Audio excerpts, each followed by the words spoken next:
Hello and welcome. This is Grant Hughes of Grant Hughes Investigates on YouTube. This channel evaluates all aspects of true crime. As you are aware, videos and live streams in this genre often discuss elements of crime that may be disturbing to some viewers. If necessary, take the precautions needed to avoid these feelings. Factual information related to cases is the key to fostering rational true crime discussions. Fortunately, you will find that here. Please hit the like button only once, share the video, and subscribe if you like my content. Thank you very much for watching.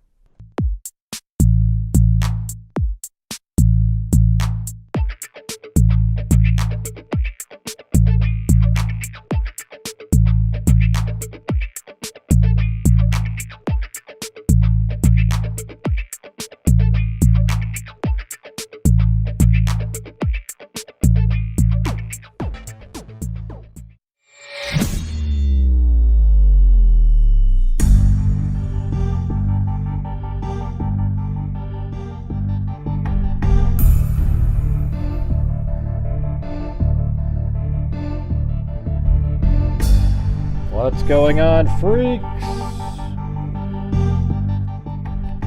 Alright. Yeah, there's all kinds of updates on Matthew, Livelsberger, and what is it? Shamsud-Din, whatever the hell, or Din Jabbar, whatever the hell his name is. But also earlier today, I spent almost the whole day prior getting all the, another session of Jean-Benet Ramsey newspapers. Looks like there's some interesting stuff in there. I think it's cool if you just use the Boulder, Colorado Archive newspaper, because those people are going to have different information than a national news would, because they're local and they get better information. Hey, look at it's John Dunn.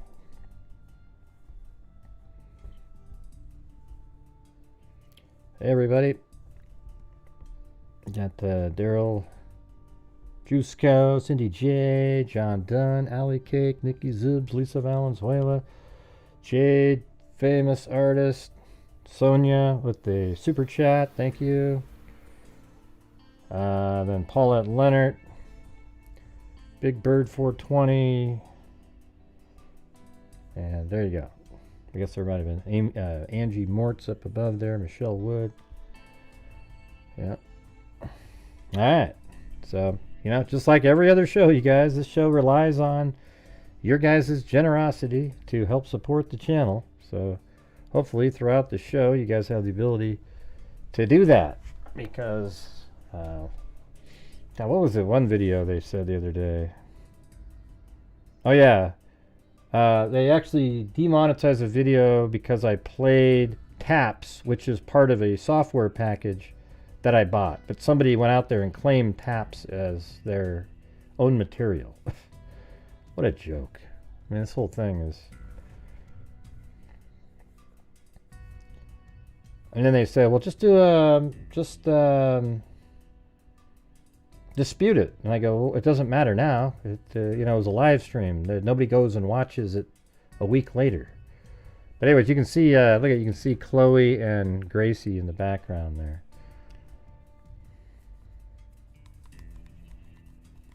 Yeah, pretty crazy. All right, and also we have the buy me a coffee situation right there.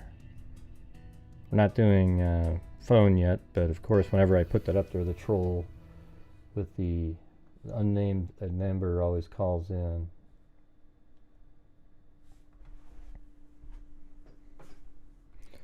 Alright, so how about we start off with the press conference from today, and then we'll read an email that Livelsberger sent to some other kind of, I guess he's sort of a social media military person.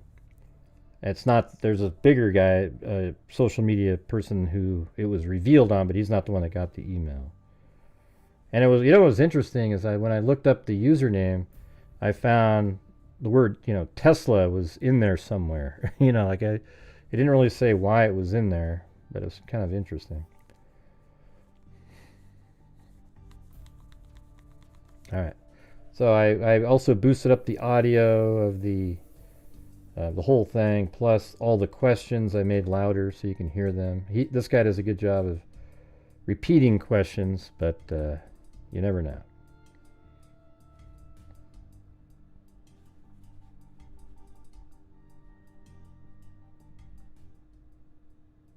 So let's listen to this. It's like 30 minutes long, and usually it's dead as a doornail in here when we're playing press conferences. So don't forget to support the channel. All right, good afternoon, everybody. My name is Kevin McMahill. I'm the sheriff of the Las Vegas Metropolitan Police Department. Over the last couple of days, since the bombing and death of the individual inside of the Tesla at Trump Towers, had a number of priorities that we've been trying to accomplish over those days. The first one of those priorities was to confirm that there's no further threat. I think we've completed that. The second was to positively identify the suspect. We've also done that today. I can confirm that that is Matthew Livelsberger. We also wanted to confirm that there were no other actors involved in this incident. I believe we've done that, and you'll hear much more about that as we move forward. I think we've been pretty accurate on this case too, and there's a reason why I thought this one was more interesting. Just seems odd, and then obviously the email that he sent makes it even more interesting. It doesn't seem like it was a terrorist attack. I said yesterday that it seemed like it was something where he was kind of almost, I guess it's different than what I was thinking, maybe like he was paying homage to Trump and him, but sending a message at the same time, but he's an homage to Trump and Elon Musk, and he's sending a message, but it sounds like, it still sort of sounds like that.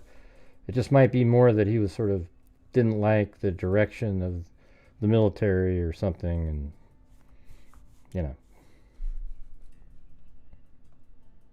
forward today. We've also today, I'm going to be able to share with you some of what we believe to be his plans and motives as to why he conducted this attack.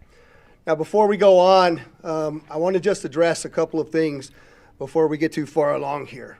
I want you to know that we're very well aware of a podcast that is going around today and the contents of the letter in that podcast. Yeah, see, the podcast, it was sort of interesting, but then they went nuts when they started saying that Livelsberger isn't the person inside the vehicle. Like, that's when it's a little nuts, right?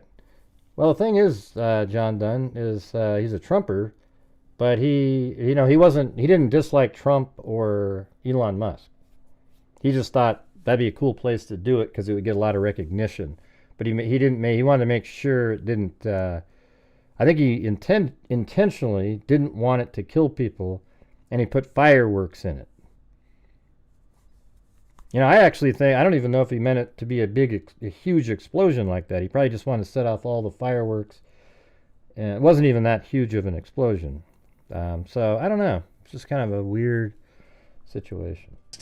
And I just want you to understand that since we've been conducting these press conferences, I have only given you information that we have verified and deemed to be factually accurate.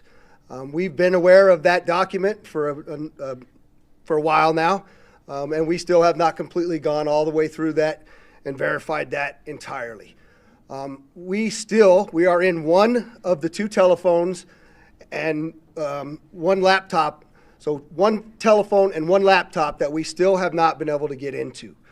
There is one cell phone that we are getting into, and I can tell you that we are barely scratching the surface and almost hourly receiving additional information requiring substantial investigative effort on the part of this joint investigation between ourselves, the FBI, and the ATF. And so, again, while I understand all of that is out there, I believe it is our responsibility to give you what we know to be a fact, and that is what I will continue to do as we move forward. A couple of questions came up in regards to the positive identification of the suspect in the vehicle. I want to give you a couple of photographs as to what it was that we had some conversation around, because there's some tattoo comparisons that we needed to do. And in those tattoo comparisons, in this particular photograph, you can see a tiger tattoo, and there's a secondary tattoo on the stomach that the wife had told us about. Gross, you can see that some of it is burnt, some of it is not burnt, and while the body was still in the vehicle, we were unable to identify those specific tattoos until we were. But Gray, maybe they had the other person put the same tattoo to make it look like him. We were able to remove. Really? So they put it on there years ago? It was a set tattoo? You know, not the kind that you just did? And it's. Come on, you guys. Come on. Move some of it. This is him in the vehicle. Secondarily to that, there's also a surveillance photograph that we obtained of our subject in Colorado wearing that very distinctive brown jacket. You'll see that a little bit later here in some of the photographs that one of the assistant sheriffs is going to talk to you about. There's also a lot of conversation that I hear out there about the fact that the identifications, the credit cards, and the number of things that I provided to you previously did not show up as burnt in the explosion in the vehicle. And so I did think it was important for me to address a couple of those issues so you understand where we're at. That's a photograph of the wallet. It's a leather wallet. Clearly, it's burnt up pretty well. However, that wallet was found in the back seat under some debris in the vehicle, and it contained, you'll see in this photograph, the credit cards, a photograph, and a number of other pieces of identifying information. The military identification that I initially told you about was also located within inches of the wallet. And you'll see much of this stuff does have some burn damage on it. The passport that I described to all of you was found in the back, in the bed of the truck under debris as well, and you'll see a photograph of that in there. I also had mentioned to you that we were going to be doing dental records to identify the subject in the vehicle. The Department of Defense provided those dental records to us. We then forwarded them to the coroner, and the coroner also provided a positive identification for us. Finally, we had also requested DNA from the family, which was provided to us, and it matched to our suspect. We then, of course, had now confirmed fully his identity to you. There has been, again, a tremendous amount of investigative effort that has been conducted now, and I'm going to introduce to you Assistant Sheriff Dory Corin to go over some of the extensive investigation that has occurred. Dory? Good afternoon.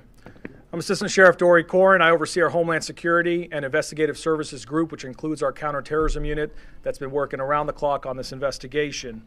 I just want to briefly share a few updates on some key areas to include the operational activity that led up to this incident, a little bit of information on the post-blast investigation as we know it today, and then finally some of the information that we're discovering most recently about motives and plans to give you some insight on why this individual committed the act that he committed.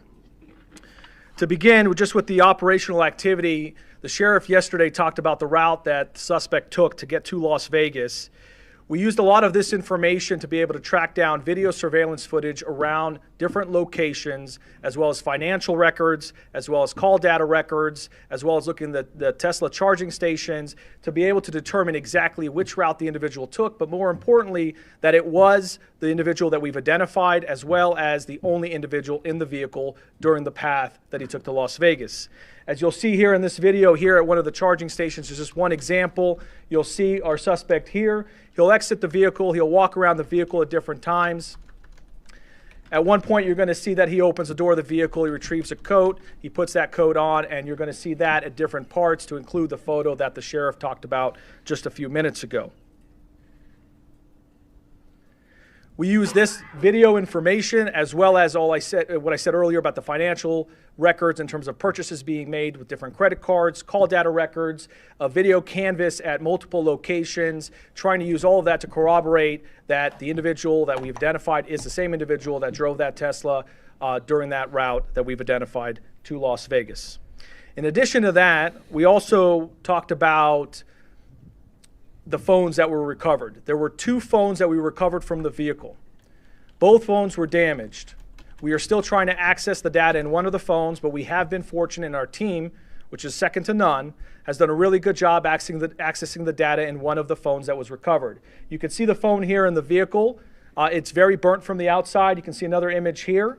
But we're able to take this phone and be able to extract the data using a variety of different tools. And in that, we've identified a variety of information, but one thing in particular is there was an application in there that the suspect used to take notes. In that application, one of the notes is titled Surveillance Log by the Suspect. It appears to be more of a journal of activity. It dates for about 10 days leading up to the incident, from December 21st to December 31st of this past year. In that surveillance log, or as we would like to call it, a journal, because it's more of a diary of activity that he's conducting, we identify multiple locations that match what we have in the route. We identify activity that we've matched. So, for example, him purchasing... No, we will know for sure. They're going to test his DNA. It is him, you guys. Listen. Matt Livelsberger is the body inside the car. He planned this all out. He did it.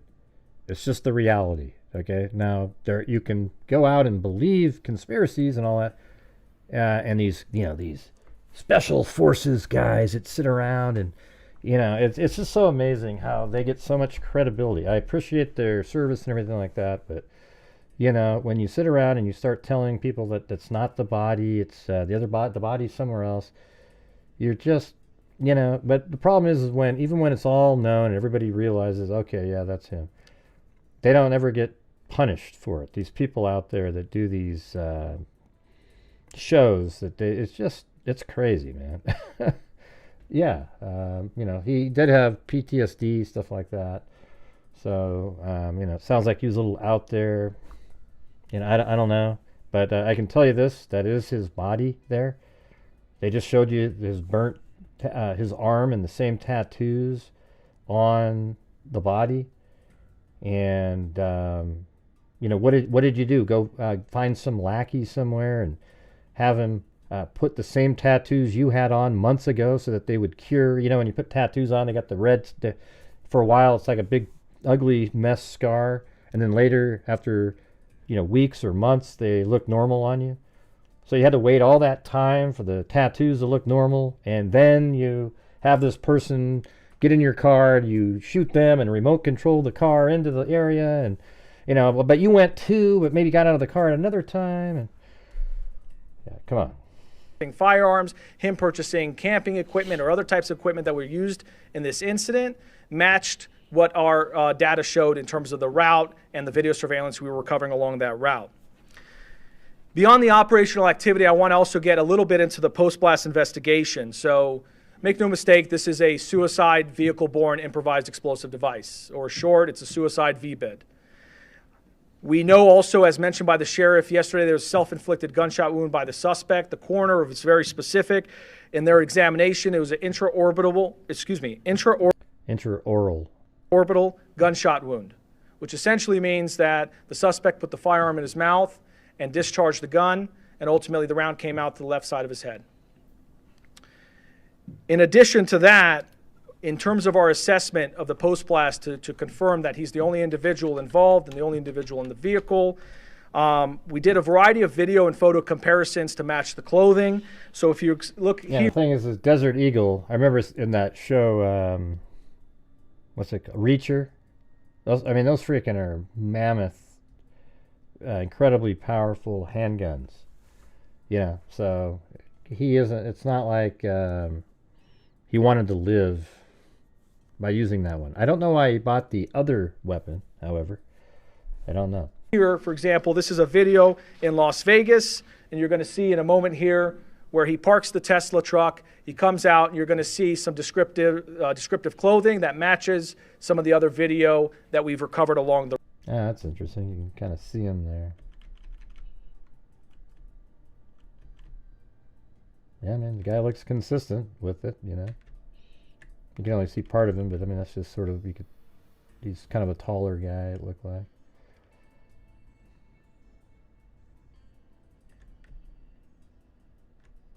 Got a little bit of, I don't know if it's a beard there. I can't tell. Maybe shadows.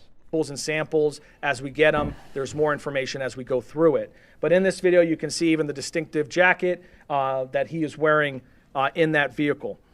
The other thing that's important is the sheriff mentioned yesterday that Tesla sent to us engineers to come to Las Vegas to help us extract data from the vehicle. Thanks to their support, we were able to extract an SDMI chip from the Tesla vehicle. And Tesla was able to confirm to us using the data from the vehicle that the vehicle was not in full self-driving mode at any time during this incident. Finally, the last category just to touch on is motive, which I know everyone is very eager to try to understand and be able to explain what happened. I'll reiterate what the sheriff said is we still have a large volume of data. Yeah, I mean, I appreciate your service, Daryl, but I don't really care about your opinion. You know, you're saying, oh, it's smoke, man. It's not what it seems, Mr. Hughes. The fire is the narrative, stage, body. It's not stage. It's nothing. He drove in there. He did it. Okay? I'm just telling you. I appreciate your, I mean, I always appreciate all military service and everything like that, but it doesn't mean that you know any better than anybody else that what happened there is some kind of staged event. Okay? All right. Data to go through and a lot. It's like saying, hey, I'm a paralegal, everybody. A lot of content to go through. Any difference. As you know, with any one of our devices, there's thousands, if not millions, of videos and photos and documents and web history and all of those things that need to be analyzed. But with that, just as a preview for as we get information, we're trying to be as transparent as possible. There were a couple pieces of content we thought were important to share for now. One is in the note application. He seemed to have two letters. One letter in particular, as you can see here, this is an excerpt from that letter. He says, fellow service members, veterans, and all Americans. There hasn't been any. The only comment that's been deleted so far is yours, Abby Normal. You're it. You're the only comment that was removed. Time to wake up. We are being led by weak and feckless leadership who only serve to enrich themselves. He goes on to explain a variety of other grievances and issues, some political. I mean, I'll admit the story, it's a weird story. Like, wow, this guy, you know, he loved Trump, apparently. He loved it, you know, the United States. But then he, you know, what is interesting we were talking about yesterday is that, I mean, this guy knows how to build a bomb if he wanted to. So what he built was something that was less than something that he's capable of building, but it likely would, you know, I think he built it to be more of an incendiary device. After he shoots himself, the vehicle then burns with what he did, and then the fireworks are just sort of like, hey, the show part of it becomes a bigger story, okay? Yeah, there's bots. YouTube deletes comments if you make them sometimes. Some personal, a variety of other things, which we will do our best to release very quickly here. I have the same Tesla. But then there's a second letter where there's some more excerpts. This one seems to be dated after the fact in that notes application. And in there, you can read a couple of the excerpts. We are the United States of America, the best country, people to ever exist. But right now, we are terminally ill and headed towards collapse. This was not a terrorist attack. It was a wake-up call. Americans only pay attention to spectacles and violence. What better way to get my point across? Isn't that true, though, what he's saying right there? See, that's why YouTube channels who peddle bullshit do better. Because everyone wants the big spectacle and, oh, the crazy, oh my God, oh my God. But if you just do like the rational thinking through something, it's just not as entertaining. But he's absolutely true. It's true. What he did right there. You know, had he gone to some park somewhere and burnt his vehicle and, you know, shot himself, it'd be like a one-day story. Wow, that was weird. But he did it in front of Trump's building, and it was in a Tesla purposefully.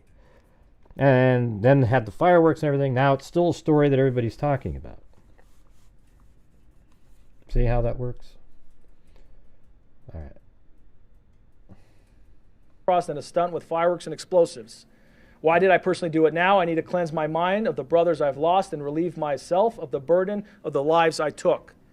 I'd like to just also expand on that and understand that these are just excerpts. In there, he does offer additional information that is varying on the spectrum in terms of political grievances, issues about the conflicts elsewhere, not here, domestic issues, societal issues, a variety of other things, including personal challenges as well.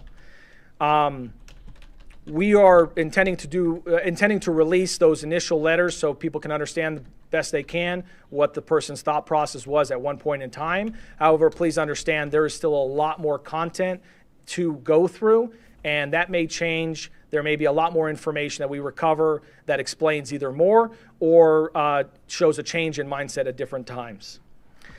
Just before I turn it over to FBI Special Agent Spencer Evans, I just want to take a note and just mention what the sheriff said, which is our counterterrorism section and all of the people involved in this have been working around the clock, 24/7, tirelessly, truly through the night. They are second to none. And this is how you do press conferences, though, right? Just all factual stuff. Not as much of this stuff right here. Thanking everybody. Hey, thanks Normalish out there for the, and Lisa Valenzuela for the coffees. Thanks, Hart.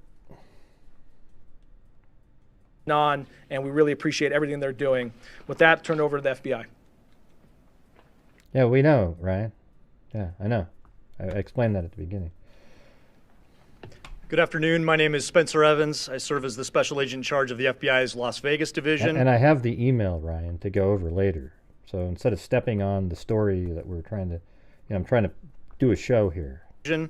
I'd like to express gratitude for everyone that's here today, and especially the partnerships that Sheriff Corin just highlighted. It's been seamless collaboration between the FBI, ATF, Army, CID, Las Vegas. As you can tell by the title of the video that has one of the words they used. Vegas Metropolitan Police Department. You know, if you walked into one of the command posts and someone's not wearing a uniform, you wouldn't be able to tell who works for which agency, and it's been outstanding collaboration. We do have significant updates that we're sharing with you from an investigative standpoint, but just want to reiterate, as Sheriff Corin mentioned, there is still a lot of ongoing investigation. We have terabytes of data that we have to analyze. We have outstanding search warrants and subpoenas, interviews that are being conducted around the globe as we try to paint a comprehensive picture of exactly what happened.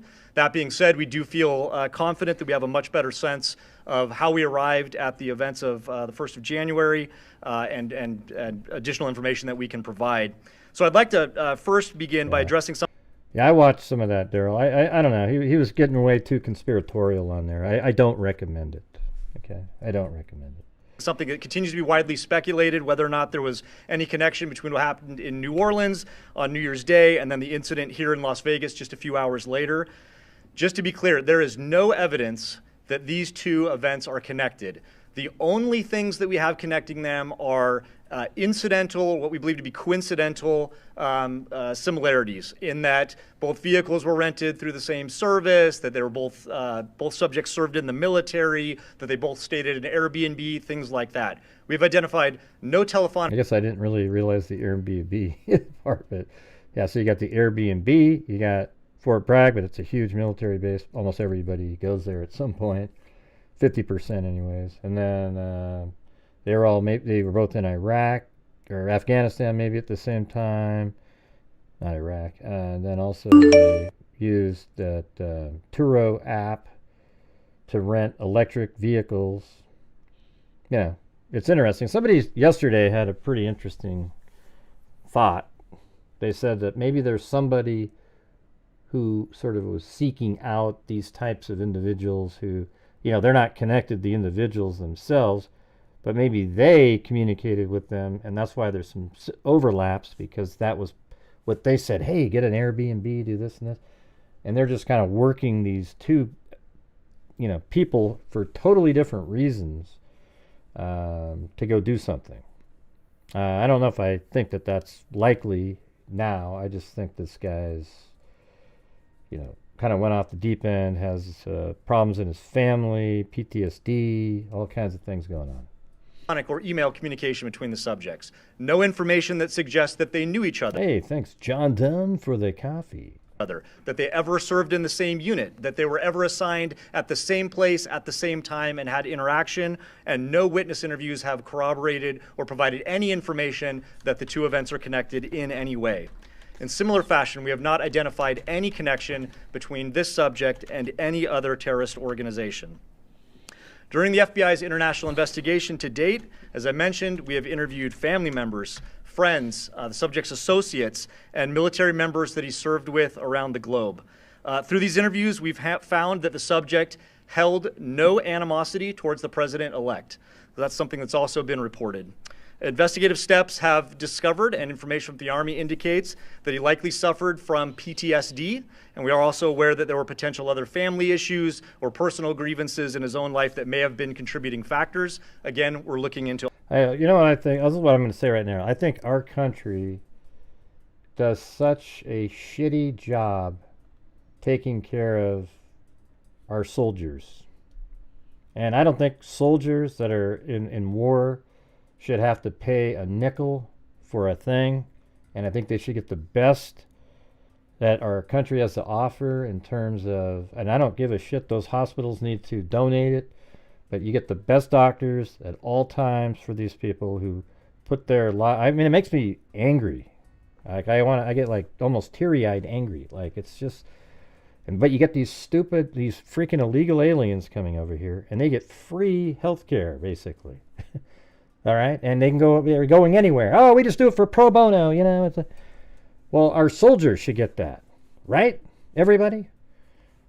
I mean, it's just sick, sick as hell. I mean, we got so many soldiers out there that have these horrible injuries, traumatic brain injuries, and they're just sort of left in the dustbin of history. Yeah, screw you.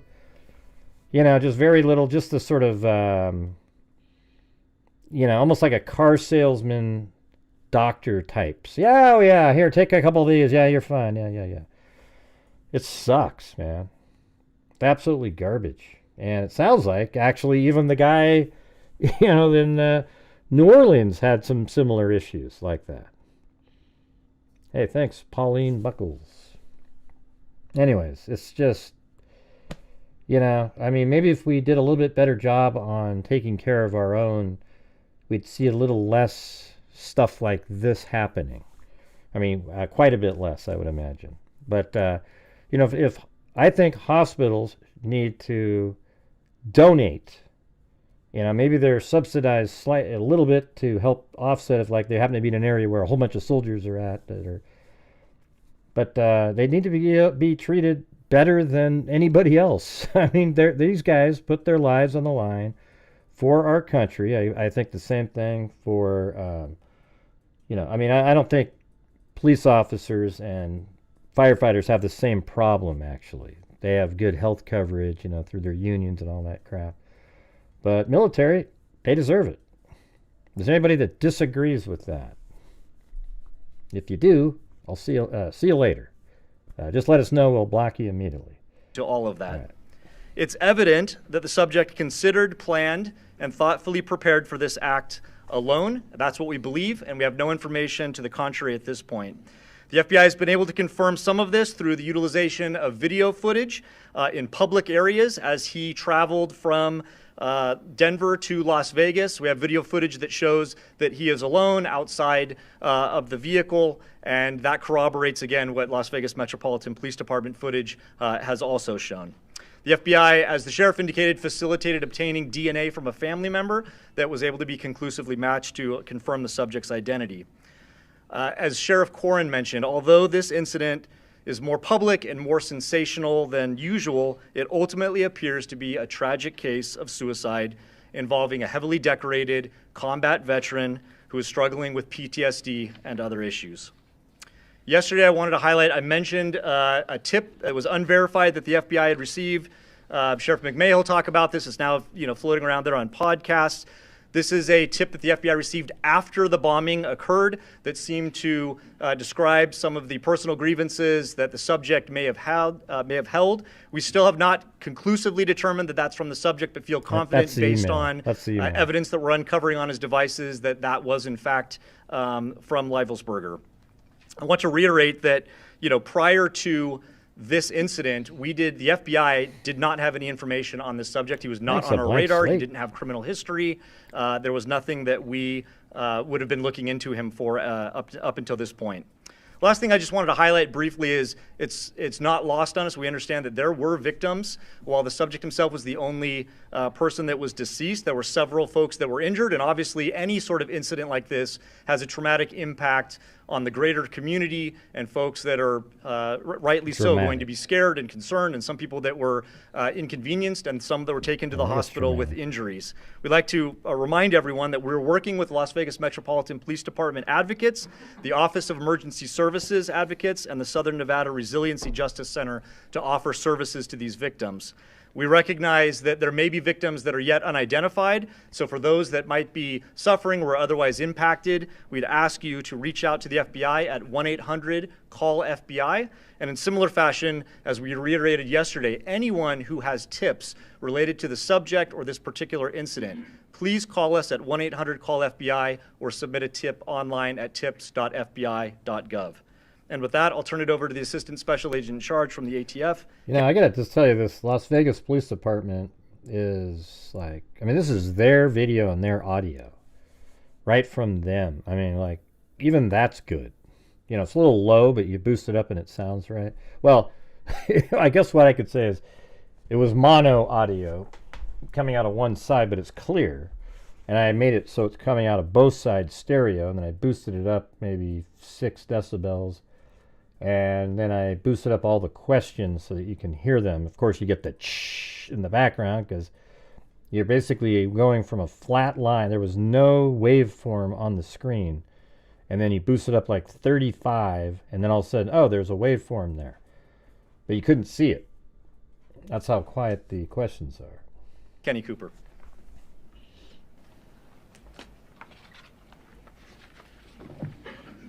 I almost deleted this guy, but I guess he said some interesting things.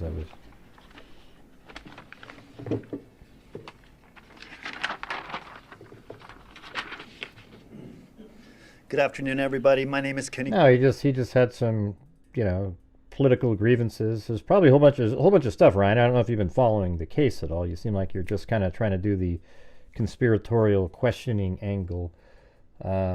He is, you know, he's had. His wife just left him. He has PTSD. He had some political grievances. He thinks that, you know, there are some war crimes that have happened, etc. You know, whatever. It's just, there's a whole bunch of things going on. And he wanted to draw attention to it. And he probably got sick of dealing with the demons in his head. I don't know. But hey, guys, if you're out there, if you can help support my channel, I'd appreciate it. We're still languishing at about like 8% or not 8%, like 6% or God, what am I trying to say? 15% of the goal. All right. So if you have the ability to help support my channel, that'd be great. Thanks. Cooper. I'm an Assistant Special Agent with ATF San Francisco Field Division. I have some very quick resource updates. ATF has brought in some of our top experts from our national response team that will assist with the sifting through the debris of the Tesla. And that's an abundance of caution to make sure that we've got the initiation sequence identified as best we can from the evidence that survived the thermal event of this explosion, and to ensure that no other bad actors were. You know, the why is something we're going to want to figure out. However, guess what? Matt Livelsberger is the person in the vehicle. He's the one that drove by himself in the Tesla all the way there. He's the one that put the explosives, you know, the fireworks, etc. in the vehicle. He's the one that shot himself. He's the one that lit it. The why, sometimes we don't get to know the exact why, but law enforcement, they're going to be releasing all of the different things that he put out there, and they'll probably let us know, okay? So, hey, thanks, K-Me. Oh, look at that. You've got the sheriff badge. All right. Very cool. And 42 months up there for a blank slate. Pretty awesome. I think you've been around longer than that, though, a blank slate. I think you probably had to start over again or something. Were involved in the initiation of that device. Also, my second update is to the firearms purchased by our subject on December 30th, 2024. Our ATF investigators were able to track down that lawful purchase at a gun store in Colorado. Our subject arrived in that gun store by himself on December 27th. Okay, did you hear that? They have him on video. They know that he went into the store by himself. He bought the 2 guns, everybody, on December 27th. And initiated the ATF. Now, here's what I get back. This is what my feedback always is. Oh, Gray, you just believe their narrative, their story. They're just telling you that. You know, and then if there was a video, if a video was produced that shows him going into the store and buying the guns and at the counter buying the guns, people would go, oh, that's fake. That's AI video. It's CG. Just like they did in that, what the hell's her name? That case with the girl that took her life, the preacher's wife, you know. It's just, it never ends, man. It's always a conspiracy. Hey, thanks, Chris22. Great coverage, Gray. Thank you. Yeah, Form 4473. Micah Miller. And actually paid for those 2 firearms that were recovered from the Tesla. Thanks. On the 27th. Viv Photography. And was sole occupant of a vehicle arriving and departing on that date. And then on the 30th, we have video evidence of our subject entering that gun store as the sole occupant of the Tesla. He actually received and transferred those 2 firearms and took into his possession at that time and departed as the sole occupant in the Tesla. Those are the 2 updates that I'm here to provide to you at this time. Thank you. Is that not good enough for you? Let me ask you this. Do you believe that those guys were able to find video of Livelsberger going in there, just like they said, and purchasing the guns, waiting a couple days for the background check, or whatever it is, and then he got his guns. He went and picked them up. Does anybody disagree and doesn't believe that happened? Anybody out there? They're just making it up to fit a narrative, you know, set up there by the CIA or something, you know, just some... I wish people realize how ludicrous that sounds, okay?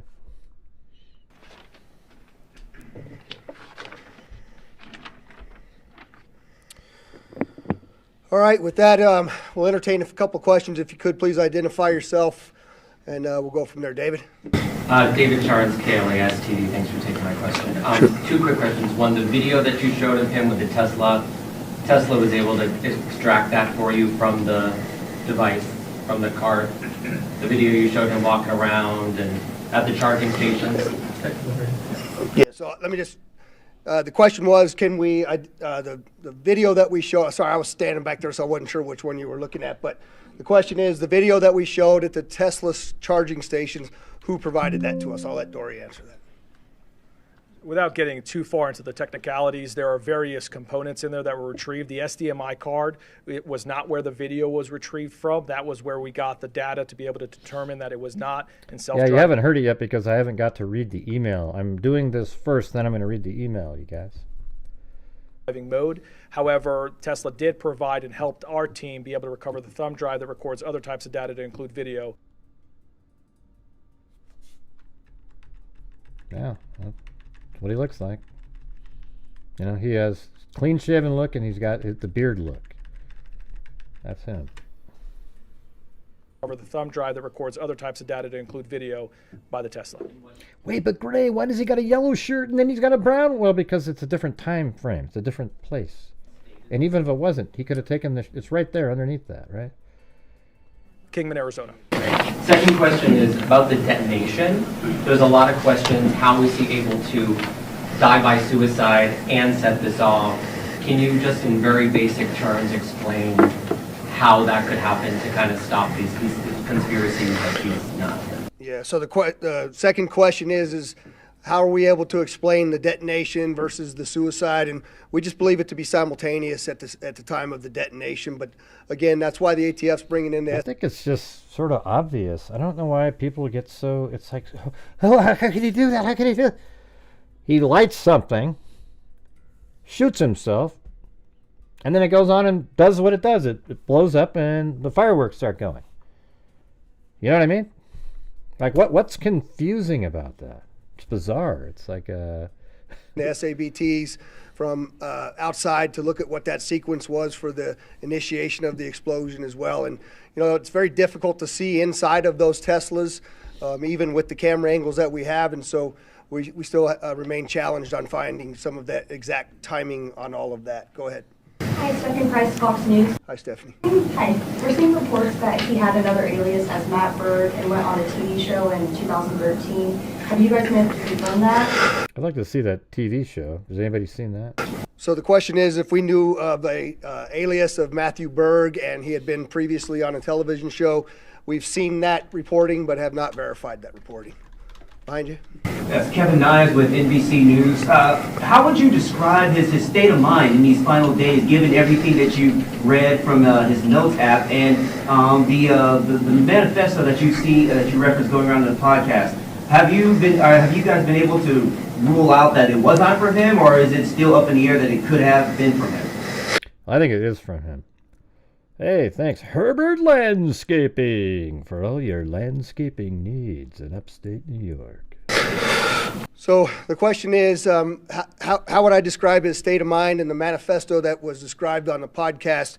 Have we been able to determine whether that was from him or not? And I'll answer the first part is, I'm not comfortable giving you state of mind just yet. I certainly am leaning a particular way. But again, I'd like to be factual to you. I think when you read the documents that we're going to give you a link to at the end of this press conference, that you can go in and make some of your own assumptions about what that is. But I will tell you that part of my hesitation on that is, I know that we have a lot more documents and number of things for us to uncover. And so I want to be able to provide to you only the factual information when I have it. And so I'm not gonna opine on what I believe his state of mind was at that particular time, but certainly you can see some troubling aspects in his personal life as well. And I don't know if you want to address the second part, Spencer. Yeah. So in terms of the so-called manifesto that's circulating online, we have strong evidence to suggest that it was the subject that wrote it, but we haven't conclusively proven that yet. And that evidence relates to other evidence that we're finding that we're able to compare that lead us to believe it was in fact him who sent it. I don't have the other emails that he sent to other people leading up to the situation. I think law enforcement has that, and maybe that, I don't know. I'm not being sent those things. J1? Is it J1? Yes, J1 from 13. Do you have an update on the conditions of the other people who were injured? The question is, do I have any updates on the conditions of the people who were injured? And I'm told that they're all just an email. Relatively minor injuries, and they've all been released from the hospital. Kristen Drummond with News 3. As you were showing us these excerpts, can you say why definitively he chose the Trump International Hotel and why he decided to come here to Las Vegas? Yeah, the question. This isn't a military investigation, Sue Tonarelli. This is an investigation by the Las Vegas Police Department. Question is, with the excerpts that we showed, can we definitively identify why he chose the Trump Hotel Tower location as well as Las Vegas? And the answer is no. In fact, I think when you read through some of that, you might find that there were some other considerations as well for other locations. And we can't verify all of that at this point, and so that's why I haven't talked about that publicly. Do you know what other locations he was considering, and were they here in Nevada? There was one location in Grand Canyon that was specifically talked about there, but we haven't been able to verify anything as well. All the way in the back. Berenice Zúñiga with Univision Las Vegas. Thank you for taking my question. In regards to what happened in New Orleans, I know that you guys mentioned it's a coincidence, but what main evidence makes it different to what occurred over there? That it's not being considered a terrorist attack here. So the question is why don't we consider what happened in New Orleans and what happened in Las Vegas connected? And The simple answer to that is we don't find anything to actually point us in that direction. There are those coincidences that we have spoken very openly about, but we have not found throughout this entire investigation anything that... You sound a little conspiratorial there, Sue Tornarelli. Yeah, we might not know the why. All I'm telling you is that the person in the vehicle is Matthew Livelsberger, or Matt Berg, as he uses. It's him, okay? He did it for some reason. We don't know what, literally know exactly what he was doing, okay? But other than that, it just is what it is. It's not, well, I guess hopefully we figure out the why at some point.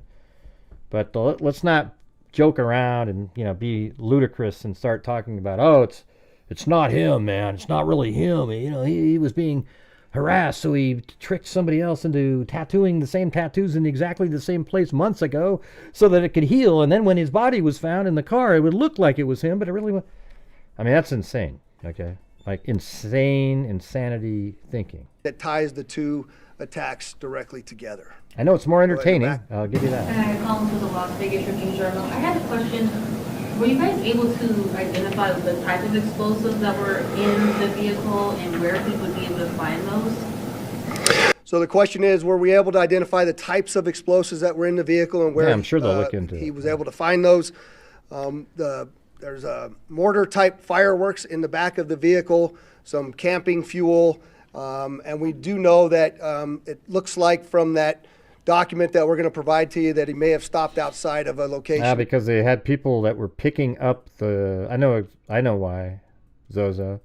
Is because they had video of people like picking him up and putting him back down, and they didn't thoroughly look at it and go, oh, look, somebody's putting it down, and then they thought there was multiple people there. They were just looking at him. I just said that case cracked. Do you mind if I answer the question? Thanks. Yeah, so the video looked like there were people placing them there. In New Mexico and obtain those fireworks legally. But that is another aspect of the investigation that continues. Well, what a ludicrous thing to jump to conclusion to if you don't really actually have video of it. With Noble Brigham with the review. I know.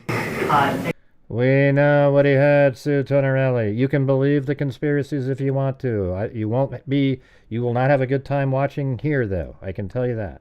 Thanks for taking my question. We've heard that the suspect wasn't opposed to President-elect Trump. Do we know anything about what his political views were? Yeah, maybe there's more than just PTSD, You might be right about that, because we just said that earlier. He has some political grievances. I'm going to read the freaking email here if we can get through this. Okay, with just a little bit more questions here.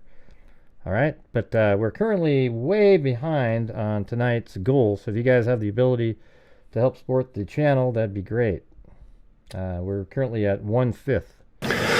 The question is that we know that we've said that he was not opposed, the suspect was not opposed to President-elect Trump, and do we know what his political views are or were? There's a variety of different reporting out there, Noble, on what that is and some of the people around him and what their particular political views were. I think when you read some of these documents, you'll see that he actually calls it a stunt in one of these documents that we're going to release to you, that he was trying to get the attention of the American people. No, it doesn't matter if your husband's active duty. You don't know any more than any of us know about this right here, Sue. Okay? You know no more than any of us. Because hey, he thanks, was Kelly upset Snyder. about a number of different things. But thank you for your husband's service. Appreciate that. But I hate when people use that kind of stuff. Oh, well, I'm a paralegal, so I know all the laws around I know this case better than anybody.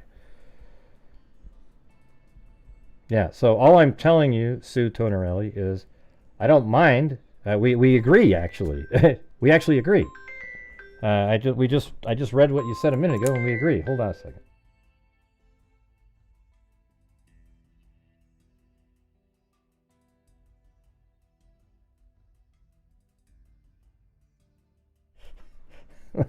Wife always calls right at that time. Yeah, so what I'm saying is I think we agree, I think you agree that he's the person in the vehicle. The why is something that maybe the military or these investigators here might find out the answer to. And thanks so much, Kelly Snyder. Hey, WB, you won't be coming back, okay? You're always a troll, so get the hell out of here. All right? I've seen you in here. You're always laughing inappropriately at things like, oh, look at that, man. He just ran over that person. You giggle. You're just a fool. So block that person if you would. Thanks. I'll do it myself. See you later. All right. This government gave me mentally handicapped uncle STDs to see what would happen. Oh, really? Jeez. I'll let those writings speak for themselves. I'm not conclusively telling you anything about his political affiliations at this point, but I think that's more to come on that. Sir? Anders Gutierrez with CBS News. Talk to us about you have an individual who is obviously struggling with mental health here, a member of the military service. There are others out there who may be struggling with this, a lot of mental health issues here. When they read these letters that you're about to release, how do you quell others who are struggling with the same from... No, I don't know. I just, January 1st, maybe it was a big deal. It is kind of coincidental. There's a lot of coincidental things in here, but they're not even closely similar at all at what they talk about or anything. So, like the caller, or I don't know if it was a caller or somebody in the comment, that makes some sense that there was somebody out there that was, somehow in a military chat room somewhere, found a couple different people that were having mental issues and sort of helped direct them, to do what they were doing, and that person, used the same, hey, use this Turo app. Yeah, get a hotel over there, Airbnb, etc. I mean, that would be sort of interesting, if there was somebody like that. But it could just be, here's what I want to know is, did Livelsberger know that there was an explosion, or not an explosion, that the vehicle in New Orleans had done what it did while he was driving around out there? Carrying out and seeing this as an inspiration, how do you quell the copycats out there? Yeah, so the question is obviously there's mental health involved in this, as we've already talked about, and how do we quell the others that are similarly situated to him out there in America? And I think Spencer rightly... Well, no, you are special, Callie. It's great that you guys have... your husbands or your spouses are in the military. I support military people, and you guys see me all the time. I've donated thousands of dollars to wounded warriors, etc. Tunnel to towers. That's what we do. It's awesome. But it doesn't mean that just because you have a spouse that they somehow know more about this particular case than anybody else. Now, if you started talking about military tactics and various things like that, I would listen. See, that's what I'm saying.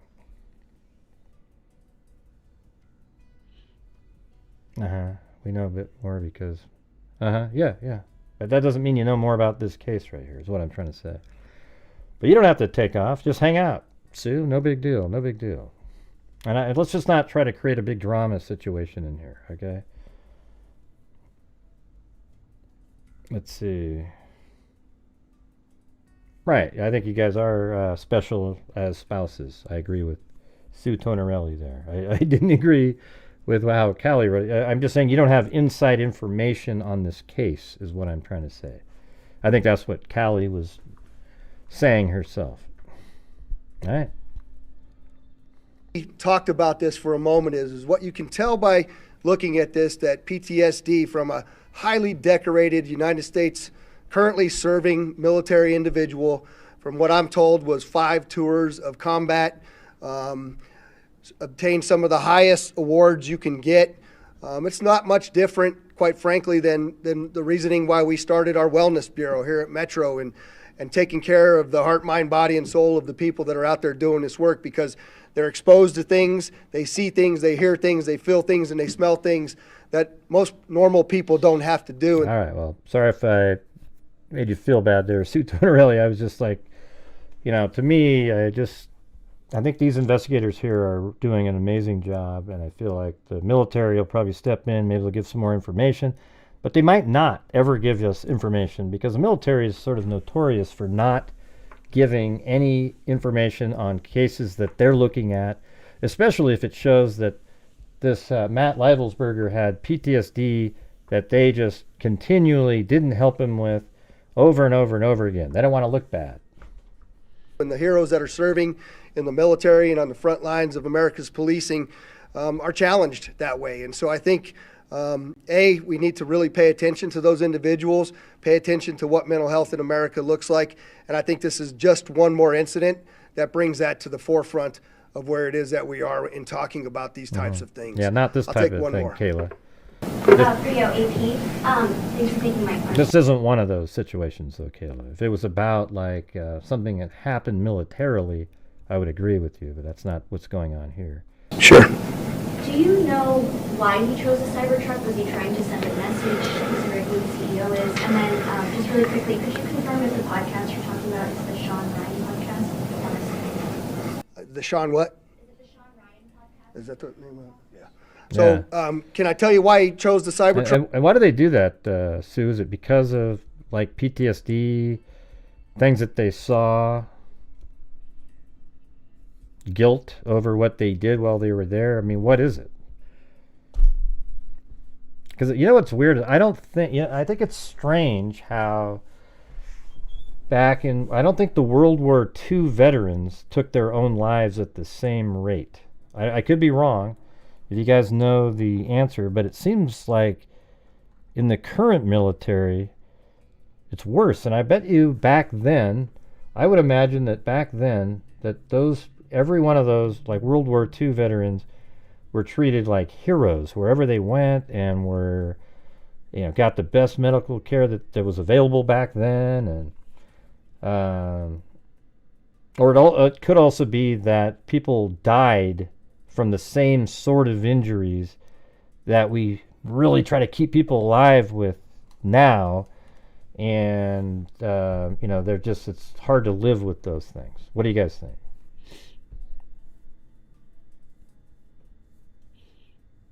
No, I'm asking Sue Tornarelli about like why do you think people are taking their own lives? I'm just asking. It seems like it's really common in today's military. I mean, we even had our own broken scout son do that, right? So what's what's going on? Oh, Jesus. Oh, God. MK Ultra. Oh, Jesus. Oh, man. That's what I said, Gene Fish. I said, it doesn't seem like the World War II veterans did that. They didn't take their own lives like that. I don't think if there is a number, I bet it's way different percentage. Yeah, but I think like the soldiers today are respected. The only time frame I think that soldiers were totally disrespected was Vietnam, which is just hideous that we would ever do that to our own soldiers.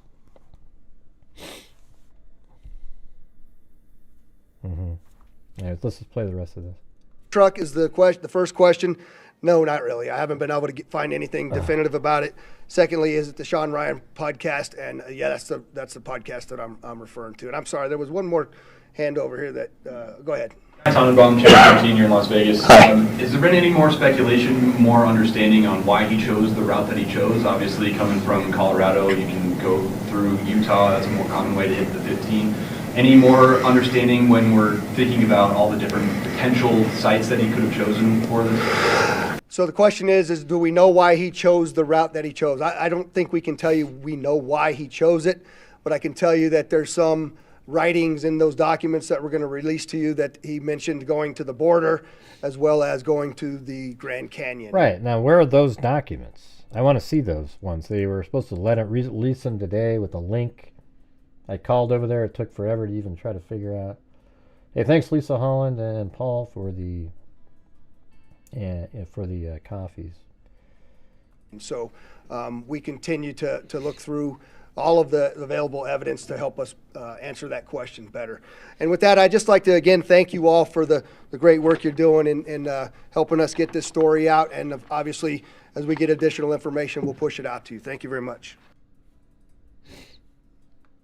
Yeah, it's probably true, John Dunn.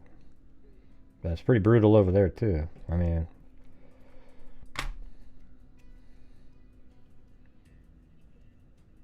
All right, so that was it right there. Now let's take a look at this email. All right, and I actually looked up that username. You can see Berg in there. I'm not sure DA what that stands for, but yeah, that username interestingly had a Tesla symbol. It was sort of an unassociated link. I'm not really sure what that meant on the site that I used, but anyways. In case I do not make it to my decision point or onto the Mexico border, I'm sending this now. So in case I do not make it to my decision point or onto the Mexico border, I'm sending this now. Please do not release this until January 1st and keep my identity private until then. First off, I'm not under duress or hostile influence or control. My first car was a 2006 black Ford Mustang V6 for verification. What we have been seeing with drones is the operational use of gravitic propulsion systems powered aircraft by most recently China in the East Coast, and then they still put the green and red lights on the front. But throughout history, the U.S. Had used them. Only we and China have this capability. Our OPCEN location for the activity in the box is below. China has been launching them from the Atlantic from submarines for years, but this activity recently has picked up. As of now, it is just a show of force, and they are using it similar to how they use the balloon for SIGINT and ISR. I don't know what that is. Which are also part of the integrated. See, this is where I would go, okay, what does this mean? Talk to somebody in the military, like Sue Tonerelli. Maybe she's heard what that means. Which are also part of the integrated comm system. There are dozens of these balloons in the air at any given time. The so what, the so what is because of the speed and stealth of these unmanned aircraft. They are the most dangerous threat to national security that has ever existed. They basically have an unlimited payload capacity and can park it over the White House if they wanted to. It's checkmate. USG, United States government, needs to give the history of this, how we are employing it and weaponizing it, how China is employing them, and what they and the way forward is. China is poised to attack anywhere in the East Coast. Yes, I don't know. Yeah, I don't know if he knows that really. And maybe those drones are our drones doing that. I mean, doesn't anybody here think it's weird that these secret drones that are, oh my God, what are these things? That they have lights on them? Wouldn't you just use infrared night vision and turn off the lights and fly around and, so nobody's talking about them? And I know this for certain. When a drone at night's flying towards you, a consumer drone, they have the red and green lights. But hey, you guys, what are the odds we get some more support for the channel tonight? We're currently still at a fourth of the goal with only 3 new members. So maybe we get some new channel members out there. Who the hell knows, right? That'd be good. I've been followed. So right here it said, China is poised to attack anywhere in the East Coast. It says, I've been followed. So now this sort of sounds like that paranoia thing. I've been followed for over a week now from likely Homeland or FBI, and they're looking to move on me and are unlikely going to let me cross into Mexico, but won't because, well, how come they didn't pick you up at one of the Tesla charging stations where you're just totally immobile? Forget the logic there. Don't worry about that. Just makes a better story. Yeah, these guys are after it.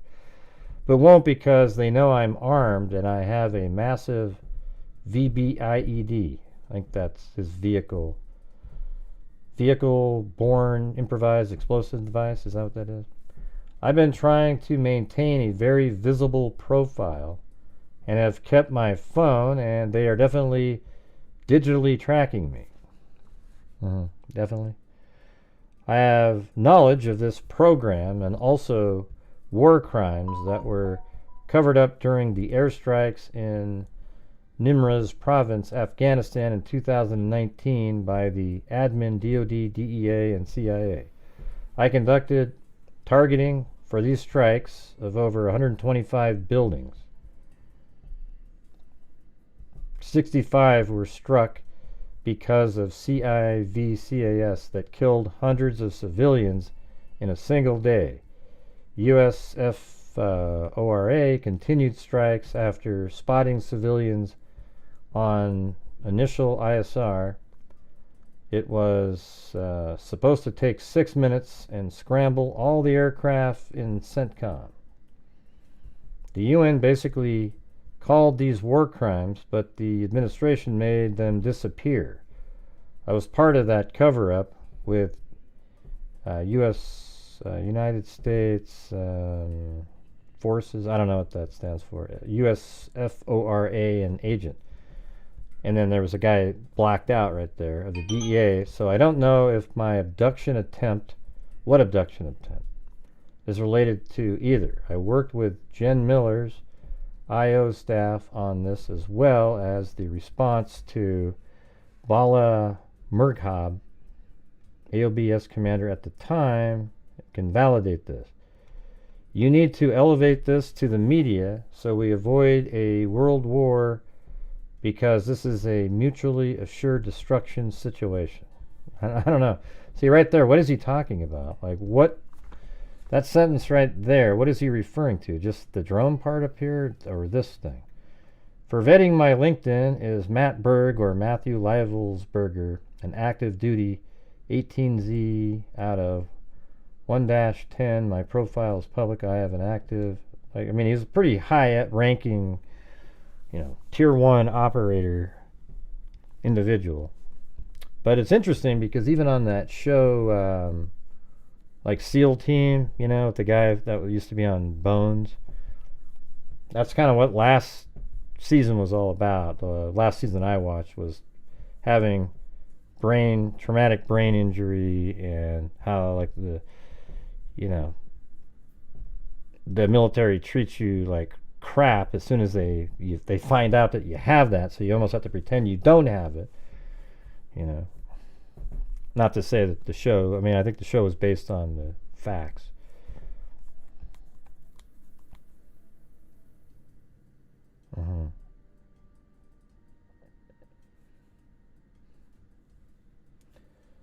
But man, my last public service announcement, trying to get the support, fell on deaf ears. So if we have the ability to, that'd be great. We're just struggling along tonight. All right, so I don't know. Just some of this sounds like somebody that has sort of a mental issue going on. Now, if you want to believe it, then it's way more interesting. Like, oh my God, there's these, crazy gravitic propulsion systems flying around on the East Coast. And then he was talking about that for a while, and then immediately down here, you need to elevate this to the media so we avoid a world war. So what in here helps us avoid a world war? Anything? Like what inside of this part up here if somebody did something about would avoid a world war. What? That we know that there's these drones, or like what was it? Did anybody take the time to try to figure out what this guy's saying? Right, there's nothing up above.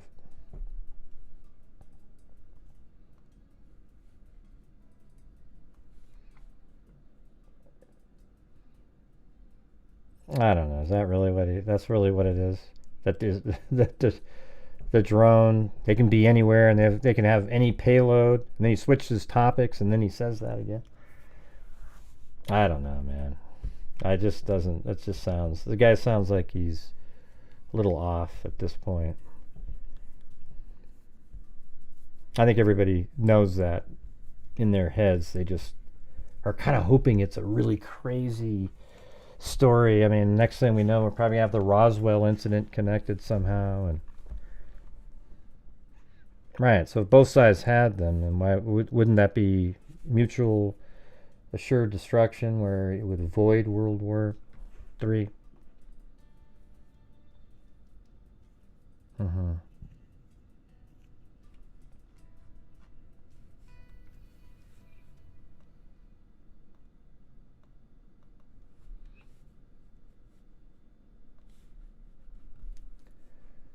right.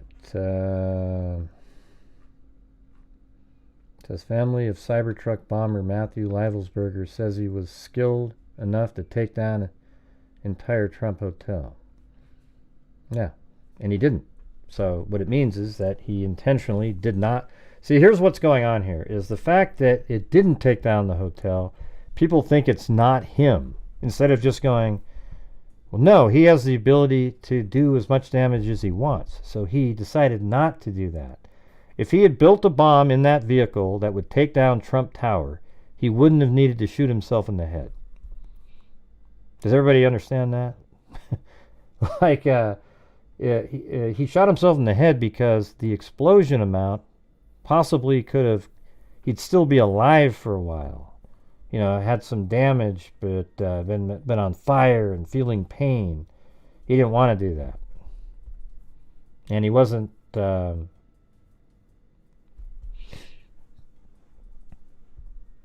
Sure. He doesn't mean an anvil? I thought he was talking about like an anvil from like the Roadrunner, third stage navigator. Hey, thanks, Sue Tonarelli. Sorry I'm off tonight. Or you're not really off. We are on our 4th deployment. I think suicide and mental health is up because of multiple deployments, especially one after another, right? My dad served in Vietnam, said we can't keep sending the same people. Right. Because you already got the damage on the first one, and then you're just kind of going back over there, and you get more and more and more and more, and it's hard to recover from it. You know what it kind of reminds you a little bit of? You know how like Muhammad Ali, he was a boxer, and he just got pummeled over the year, or football players, same thing, and then after a while, their brains... especially if you're in explosive situations, like multiple times, your brain doesn't work the same. You know, football's probably a closer analogy, you know, where they're just helmet to helmet all day long, every day, over and over again, and just, you know, concussion after concussion. Now they have protocols. I mean, the NBA has protocols now. Yeah. So anyways, he could have taken the whole building down if he wanted to, a close family source told dailymail.com in an exclusive interview. He was working on drone programs in recent months, the ones that drop bombs on people. Matthew, that's exactly what I thought he was saying when he described what he did. Matthew Livelsberger's family are reeling from the decorated soldier's decision to end his life by shooting himself in the head seconds before his Tesla Cybertruck exploded. I think it'd be, if they took that surveillance footage and looked at it, you might be able to tell that, you know, the surveillance of the Tesla obviously they have 20 seconds before that. They have it pulling up. They have the whole thing. And I bet you there's a point where you could see a flash inside that vehicle if you looked at it carefully. And then you'd be able to get the timing of it. Hey, thanks so much, Vicky White. All right. We just got to almost a third of the nightly goal. Let's see. 7 people were injured in the blast outside. Yeah. 7 people were injured in the blast. The insider described the soldier as a great American, painting a picture of an honorable serviceman. I bet he was. Father and patriot. He didn't look it. Basically what he did was he slightly injured 7 people. He took his own life. He blew up a Tesla and there was fireworks. And that's really it, you guys. And it was at a Trump hotel. So, and everybody's talking about the things that he was mentioning. So it kind of worked for him. He didn't kill anybody else. He's not a terrorist or anything like that. I don't think he is. I don't consider this guy a terrorist. I guess, he did classically do did the explosion for political reasons. But I don't know if did he have the same terror level as a guy driving down a street ramming and running over people?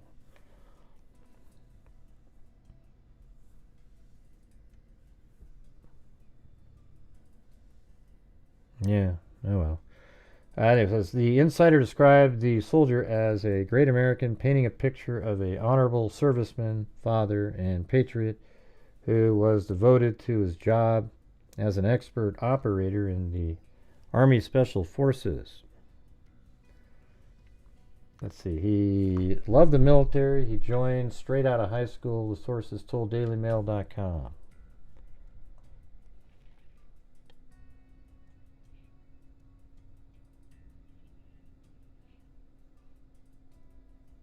Oh, is that what that is? Okay, let's take a look at that. That's what Zozo just sent here. He showed that pits teams of elite soldiers from around the world against each other. Matt and Tim from the U.S. Army Special Forces, better known as the Green Berets. Matthew Livelsberger and his partner Tim Kelly, both Green Berets, appeared on the Ultimate Soldier Challenge 12 years ago on the History Channel. They not only won, it wasn't even close.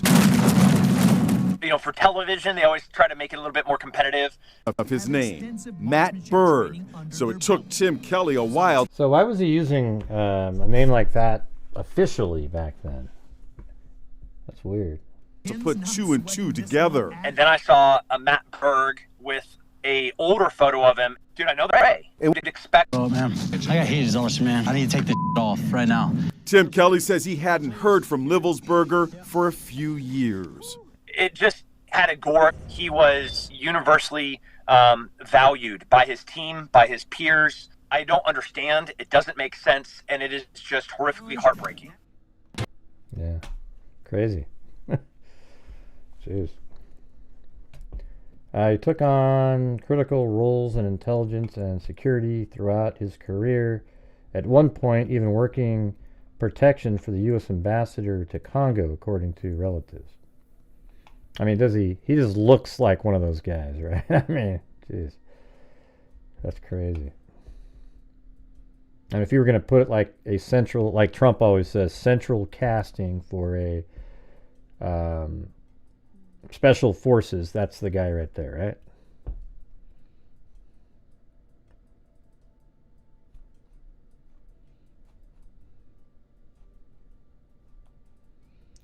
Livelsberger, 37, a decorated Green Beret who oversaw the operations and maintenance of drones within the Special Forces unit, had spent nearly 2 decades in the military. He joined the Army straight out of Bucharest High School in a suburb of Cleveland, Ohio, and rose to the ranks quickly. The family had last spoken to Livelsberger on Christmas Day and described him as being in great spirits. He was with his wife and kids.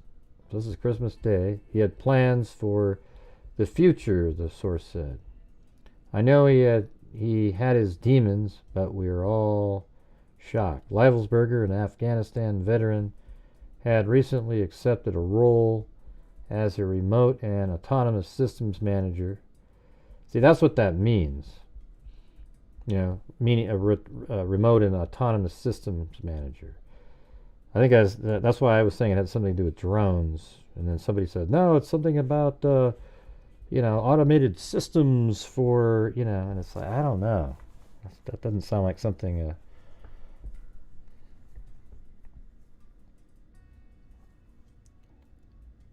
Get a different name. And oh, they do. So that's what he goes by all the time, Berg. All right.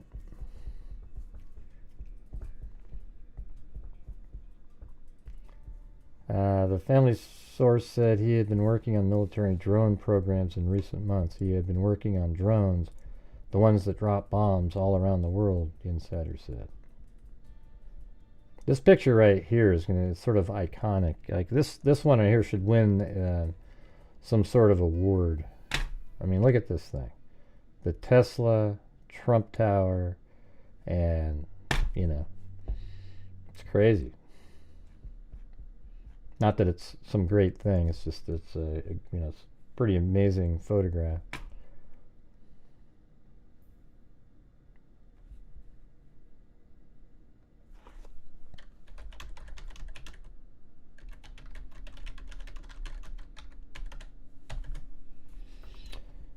Yeah, you guys are barely even at 40% of the using the. What do we got here? I don't know if you want to see. I can show you where we're at. When we get to 250, that's when I donate 5 memberships. We're at 90. That's it. All right, so if you guys have the ability to help support the channel, that'd be great. And that's what allows us to do all the great stuff that we do during the month, as well as at the end of the month. This channel's given away 220. I always forget the number. 228,500. Since January of 2020. DNA fund, scholarship fund, charities. So the only way to make that happen is if you guys are continually helping the channel on a nightly basis. All right. So with 420 people here, it should be pretty easy, pretty simple.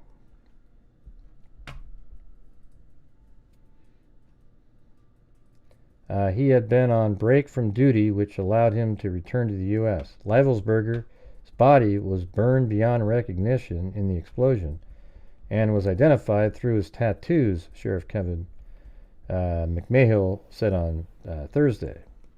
Police found credit cards, his passport, and military ID on him. The weapons found in the truck were purchased legally on December 30th, 2024. The electric vehicle, which was rented on the app Turo, exploded about 15 seconds after the driver pulled up in front of the hotel's entrance. He had picked it up in Colorado Springs, Colorado, and driven in more than 800 miles through 3 states to get to Vegas. Sheriff McMahill addressed similarities between the terror act in Vegas and the one in New Orleans. Both served at the Fort Bragg, now renamed Fort Liberty, in North Carolina, but officials do not know if they ever crossed paths. Both also served in Afghanistan in 2009. However, officials say they have no evidence that they were in the same province or unit. I think it's just province, isn't it? Livelsberger served in the Green Berets, highly trained special forces who work for counterterrorism abroad and train partners, the Army said in a statement.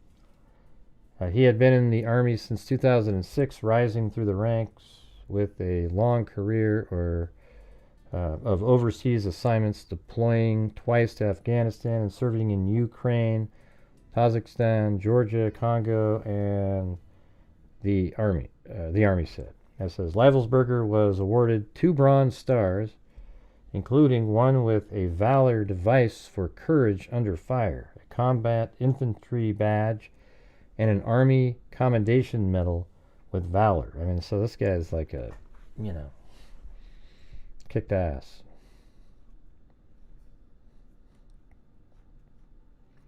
Livelsberger was on approved leave when he died, according to the statement. He was married to social worker Sarah Livelsberger, who had said she had not heard from him for days before his apparent suicide. His uncle, Dean Livelsberger, told the Independent that his nephew was 100% a patriot and described him as a Rambo type. He used to have a patriotic stuff on Facebook. He was 100% loving the country.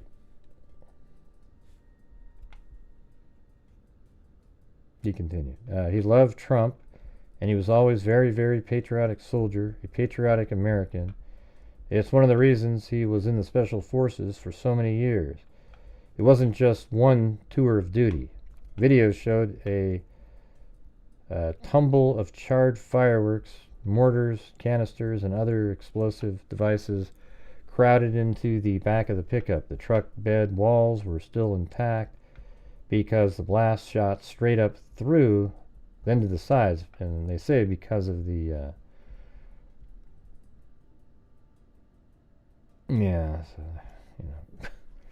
okay. It's because of the strength of the vehicle. Now, he didn't know that they had drones all over the East Coast. He just is guessing that that's what those are. And the thing is, when I watch the videos of those drones, they just seem like they're just flying around in circles. Nothing crazy or...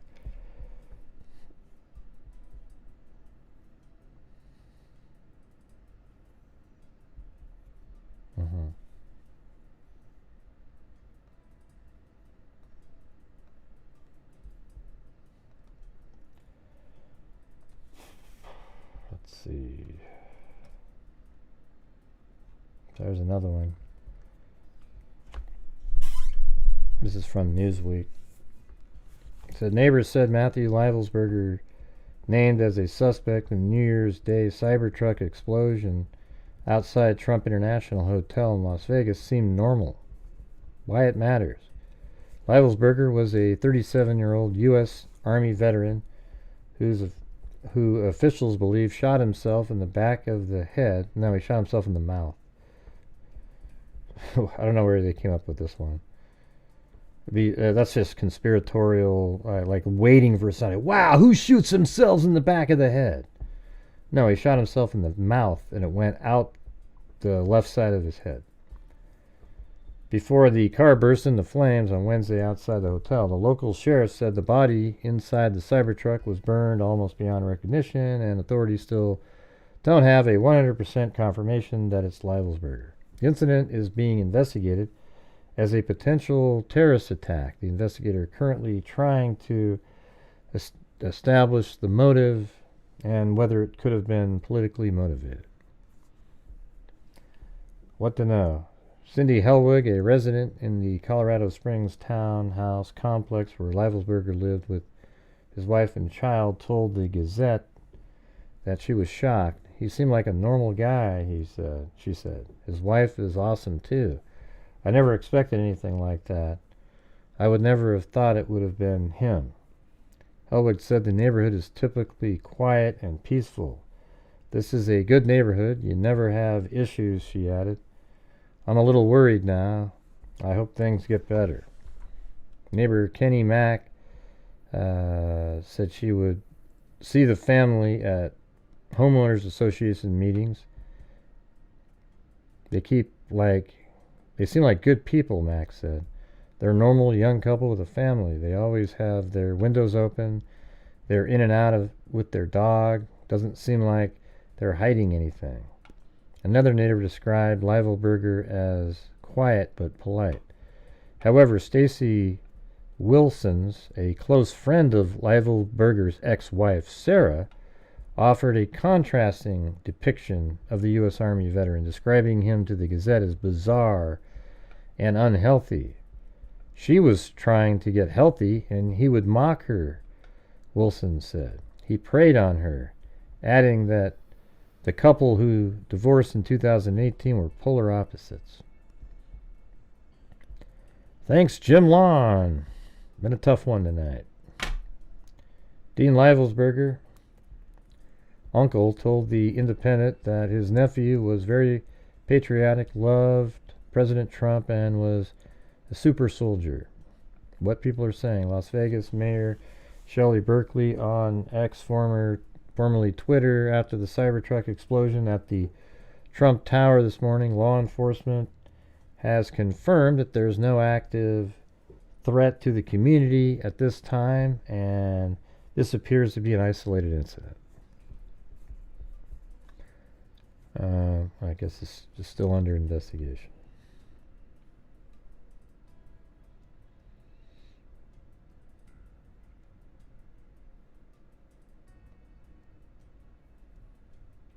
All right, let's see. I'm going to read this thing on the...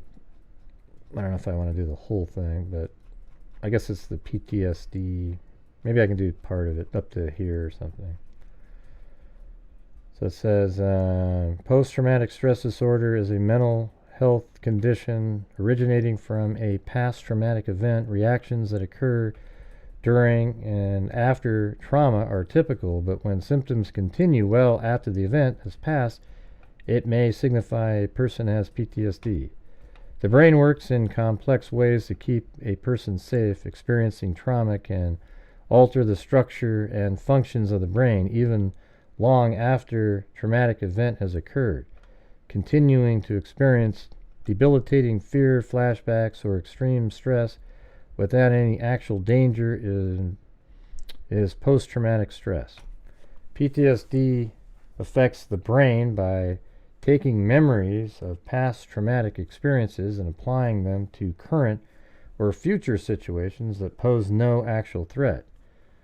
It is a form of injury to the brain that requires treatment. This article explains how PTSD affects and alters the brain.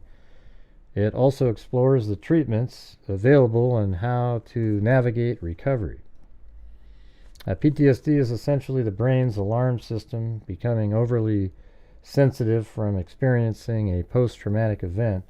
Anything that loosely reminds the brain of the specific trauma can become triggering, resulting in symptoms that seem as though the trauma is occurring again.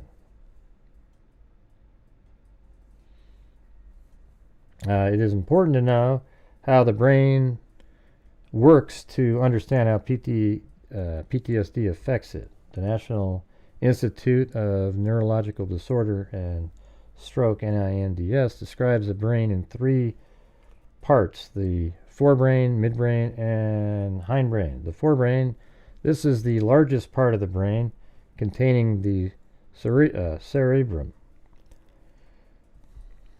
And it controls a person's actions, holds memories, and allows people to plan, imagine, think, recognize friends, play games, and read. The midbrain, this controls functions such as eye movements and reflexes. The hindbrain contains the cerebellum and the spinal cord. It controls learned movements, respiration, and heart rate. Certain structures sit within these three parts of the brain. The amygdala, I kind of remember that from this movie, meaning almond, is a small almond-shaped area in the brain responsible for emotional processing, particularly anxiety and fear. It also links emotions to the other brain abilities such as memories and learning. The hippocampus is responsible for memory, learning, feeling, and reaction, and as part of the overall limbic system, it works with the amygdala to control the flight, fight, or freeze mode. The prefrontal cortex controls the executive functions such as planning, making decisions, self-control, and problem solving. The nervous system includes the spinal cord and brain and carries messages from the brain to different parts of the body. It uses neurons to create a communication network. The anterior cingulate cortex, the ACC, is responsible for cognitive process such as decision-making, motivation, learning, conflict and error monitoring, and cost-benefit calculation. Man, you guys, how do we get to the goal tonight, you guys? Is it possible? Can we do it? We're getting absolutely crushed. I'm sitting here reading over and over again, and it's just not really doing anything. These structures affect how the brain processes events, including traumatic events. As a traumatic event plays out, the brain shuts off certain mind and body processes to help manage it. The sympathetic nervous system increases the amount of stress hormones, putting the body into flight, fight, or freeze mode. The sympathetic nervous system should calm down once the threat ends and the brain resumes standard functioning. However, if the flight, fight, or freeze mode does not switch off, the brain can... It seems like the longer you're in that mode, the longer, the easier it is to have PTSD. You know, sort of like, you know, I would think that somebody who, like if somebody's being tortured, for example, or you're kidnapped and you're for hours and hours and hours, you're in that fight or flight mode, that it might be harder to get out of it later, you know, something like that. Hey, thanks, John Dunn. Now, how about the rest of you guys? Can you get some support in here? We're just basically, I don't know, 110 short of just the regular nightly goal. I'm not sure what the difference is, if you're just not interested in what we're talking about, or... The sympathetic nervous system should calm down once the threat ends and the brain resumes standard functioning. However, if the flight, fight, or freeze mode does not switch off, the brain cannot resume its usual functions and remains in a permanent state of survival mode. Jeez. Those are probably like when you watch like Rambo, I mean, just throwing out an example, where he's just like, he just touches his shoulder and he's like, ah! And he like turns around like he's about ready to attack somebody. You know, because you're just always probably in that mode. And Andy's story, how PTSD affects the brain.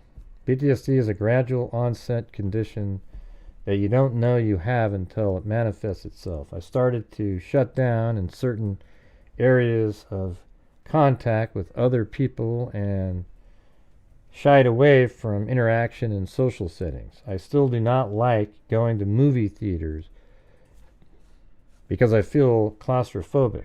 I cannot identify all the exits. I have never felt that I was in any way cognitively impaired, but I began to become hypersensitive and alert to my surroundings. PTSD is incredibly personal to each individual affected by it. PTSD made me angry at times for no specific reason. I would snap at my spouse and children. My wife told me that I would whimper in my sleep. PTSD memories are something that you try to avoid all the time. But ghosts of the past can arise at any time for almost any reason. You try to bury the past so that it will not hurt you anymore, but the memories come back when you least expect them. I experience all manner of symptoms such as poor sleep, jumpiness, avoidance of loud noises, and lack of desire to interact in large social gatherings. I used alcohol to self-medicate and was always hyper alert to my surroundings to the point of distraction. I luckily began treatment, however, including 3 months of cognitive therapy, physical training, dietary counseling, and hyperbaric oxygen therapy treatments. I now sleep a solid night. I didn't say avoid. Jeez, where did that even pop? I now sleep a solid night with no more troubling dreams or crying out. I interact better with others, and my anger has subsided.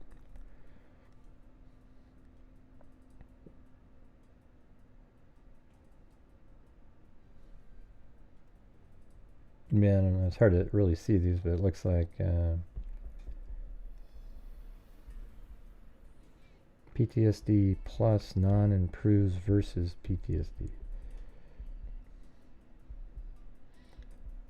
Let's see, the amygdala influences how a person remembers their fears for a traumatic event. During a traumatic event, adrenaline and stress hormones flood the body, and this memory imprints onto the amygdala. The amygdala holds memories of events through the 5 senses: taste, touch, hearing, smell, and sight. The traumatic event keeps looping like a video with the emotional side of the brain, while also disconnecting from the side that involves reasoning and cognitive processing. Similar to a fire alarm, the amygdala goes off when it senses danger. However, those with PTSD have a hyperactive amygdala that does not turn off. Studies show hyperactivity in the amygdala in patients with PTSD as it fails to recognize the threat is no longer there. The amygdala responds as though the person is still experiencing the event for the first time when specific sensory-related triggers occur. For example, a person who has experienced a car crash may have symptoms such as hypervigilance, high levels of stress, and intense fear when hearing sounds of cars. A person who has experienced a car crash. Yeah. You know, I would think like you could almost get PTSD from like losing a family member. You know, I mean, because you're in this crazy state for so long. So I think a lot of times it's hard to get out of that, you know. And it's so traumatizing. You know, I don't think it has to be physical every time. For example, a person who has experienced a car crash may have symptoms such as hypervigilance, high levels of stress, and intense fear when hearing sounds of cars. Research also shows that PTSD causes structural change in the amygdala, resulting in readily ordinary situations or events as dangerous and threatening. This can cause disruption. I mean, I wonder how you fix that. Like, it literally changes the structure of your amygdala, and then how would you get in there and, I mean, does medication change, gets the structure back to what it was? I mean, this can cause disruption and problems in a person's day-to-day life.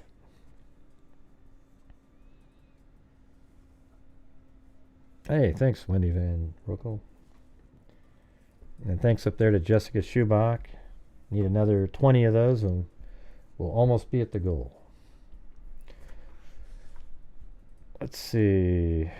The hippocampus. The hippocampus is where short-term memories reside. When a traumatic event occurs, the hippocampus works hard to remember their memory accurately and make sense of what happened. However, traumatic events can be overwhelming for the brain to process, meaning it may record things inaccurately. This can result in numerous PTSD symptoms, such as being unable to remember accurate details of what happened, ruminating on the event as the brain tries to make sense of what happened, feeling like the brain is always on the lookout for future threats, being in constant state of hypervigilance since it is hard to distinguish between past and current events. The amygdala and hippocampus work together to relay messages about the body back and forth. Uses the examples of a person being surprised by fireworks. In a split second, the hippocampus relays information about fireworks to the amygdala, communicating that there is no danger and it's simply fireworks. However, with trauma, the message relays inaccurately, linking to a traumatic event instead that contains similar aspects to the experiencing fireworks, such as loud bangs. There is no message to calm the amygdala. Instead, emotions arising from the traumatic event resurface, including anxiety, fear, and flashbacks. The hippocampus is reportedly smaller in patients with PTSD, leading to overall cognitive dysfunction. The prefrontal cortex, also known as the personality center, is responsible for executive functions such as making decisions, processing memories, focusing on what one pays attention to, responding to a person's surroundings. With PTSD, the prefrontal cortex has much lower activity than usual. The hippocampus and prefrontal cortex work together to respond appropriately and signal to the amygdala or alarm system that the threat is over.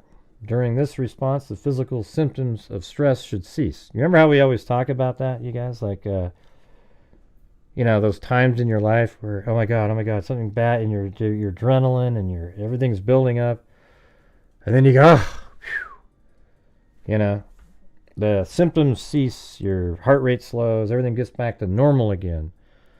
But like I was saying in the Delphi case with Abby and Libby, it just got worse and worse and worse and worse and worse and worse, and it just never got better and better.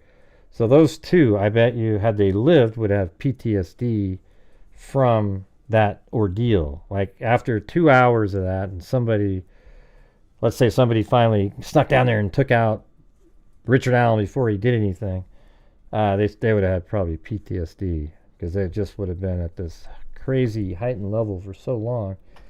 But you never know. I mean, some people can obviously handle it differently than others.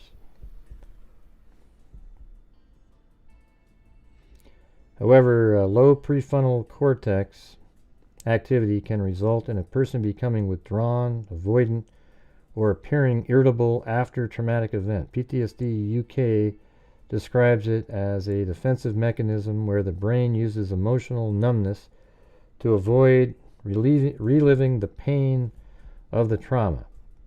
You know what? That's what I always feel like. I did that after my brother died. That's exactly. I think it. I mean, that's 100%. That right there, what they just explained right there. Avoidant, or I never really thought of it like that, but or appearing irritable, and it says it's a defense mechanism where the brain uses emotional numbness to avoid reliving the pain of the trauma. That's exactly, like I just got to a point after my brother died where I didn't cry about anything. I just, something really bad would happen. I just, because it wasn't as bad as that, and I didn't want to feel that way again. That's crazy. I don't know if it's the same, like, I think it was different because it was my brother. It's like somebody that's not supposed to die,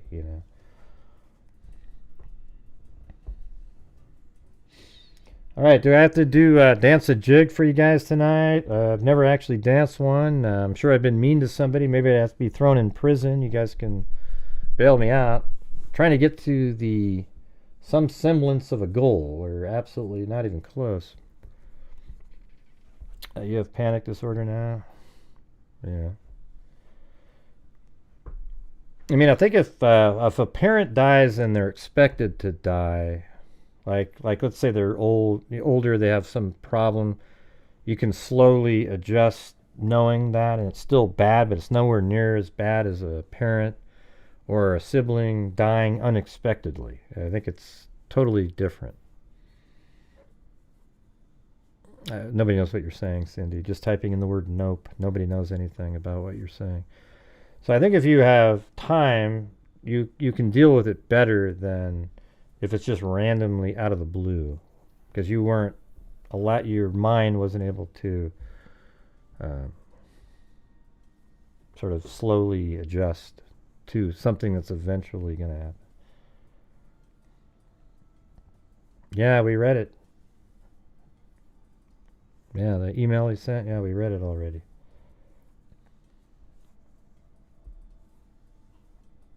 Yeah, didn't say it wasn't, Daphne. You didn't hear what I said yet again. I just told you it's easier to lose a parent if they've been sick. You follow it for a while, you have your conversations, you know it's happening. But if a parent dies unexpectedly, it's much worse. I can just tell you. All right, so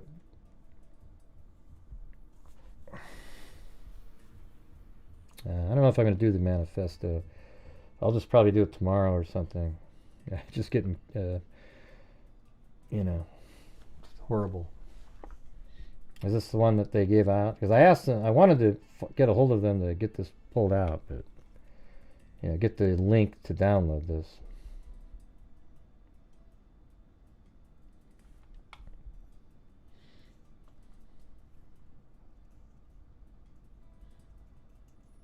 Yeah. I lost my dad and my arm's 55. That sucks.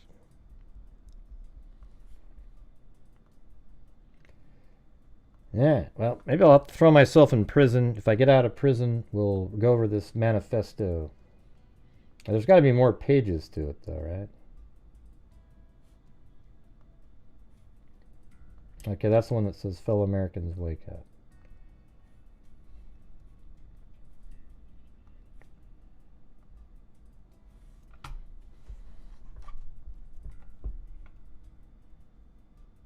Mm-hmm.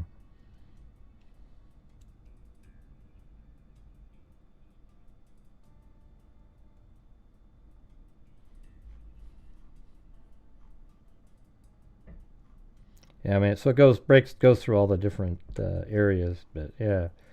So it obviously changes the brain chemistry and structure and all kinds of stuff, as Zozo points out all the time.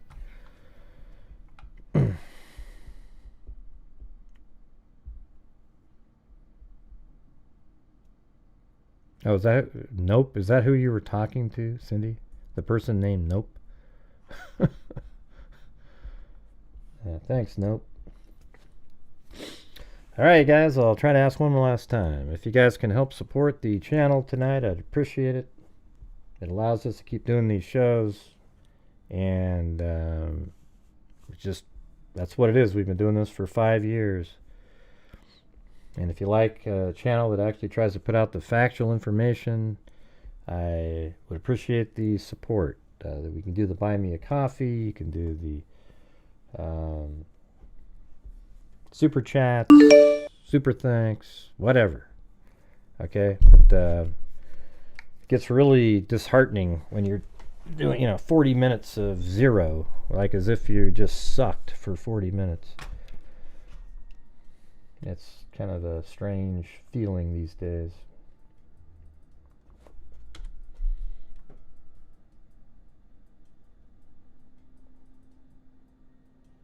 Oh, thanks, Sandy, for the coffee. Wonder what day, huh?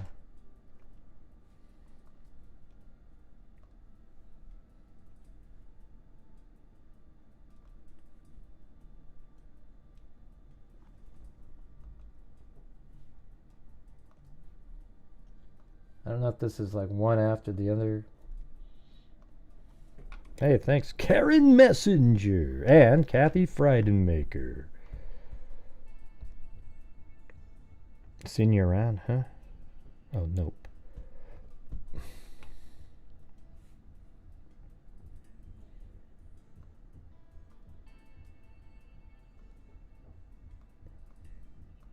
All right, here we go. I don't know if this is the whole thing, though. Let's see. We are the United States of America. The best country, people, whatever the hell that means. I mean, best country and people to ever exist. But right now, we are terminally ill and headed towards collapse. We are crumbling because of a lack of self-respect, morals, and respect for others. Greed and gluttony has consumed us. The top 1% decided long ago they weren't going to bring everyone else with them. So that sounds like he's more communist. That sounds like a left-leaning person right there. Anyone else with us? You are cattle to them. We have strayed from, although, you know, the Republican Party now has the working class person, but we have strayed from family values and corrupted our minds. That's a conservative, mindset right there. And I'm a prime example of having it all, but it's never being enough. A lot of us are just sitting around waiting to die. No sunlight, no steps, no fresh air, no hope. Our children are addicted to screens by the age of 2. We are filling our bodies with processed foods. Well, there you go. You got RFKs coming in there. Our population is too fat to join the military, yet we are facing a war with China, Russia, North Korea, and Iran before 2030. We must take these actions if we are going to make it past the next few years in one piece. Okay, here we go. We must end the war in Ukraine with negotiated settlement. That's what Trump wants to do. It is the only way. Focus on strength and winning. Masculinity is good and men must be leaders. Strength is a deterrent and fear is the product. So that's probably like an anti-DEI hiring type of comment, because basically the last 4 years or so it's been a sort of a attempt at demasculating our society. Weeded out of those in our government and military who do not realize number 2. Well, that sounds like exactly why Pete Hegseth is going in there. The income equality in this country and cost of living is outrageous. So that's more of sort of a classic kind of a democratic thing to, I mean, everybody thinks that. That's one of the things, like, bottom up, top down, whatever the hell it is, where everybody has the same amount of money or something. The number of homeless on the street is embarrassing, but I think it's sort of a common thing. I think Republicans want to raise the wages of everybody. Everybody always says, oh, you're just trying to raise the income on the really wealthy, the tax cuts. And it's like, no, the tax cuts were for everybody. Okay? What I would do if I was the president is I would have tax cuts for the businesses, huge tax cuts, but also require that a huge portion of the cuts. So let's say you were taxed 30%, and currently, let's say it's at, and then you move it to 20, let's say. Well, then out of that 10% savings, they're required to use half of it to hire more people and to also increase, and then a portion increase the wages of the existing people. So that way you have more people employed, the company brings in more money, you force the trickle down, in other words. Hey, thanks, little puppy paws. Because the thing is if you tax and tax and tax corporations, guess what happens? They remove and remove more and more people so that their income is the same.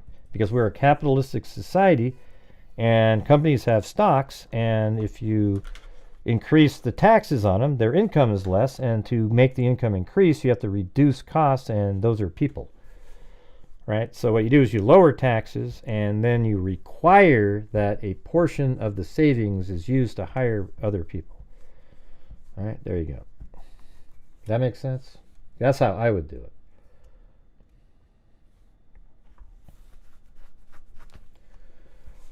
Anyways, right here it says, weeded out those, we must end the war, and then weeded out those in our government and military who do not realize number 2. The income inequality in this country and cost of living is outrageous. The number of homeless.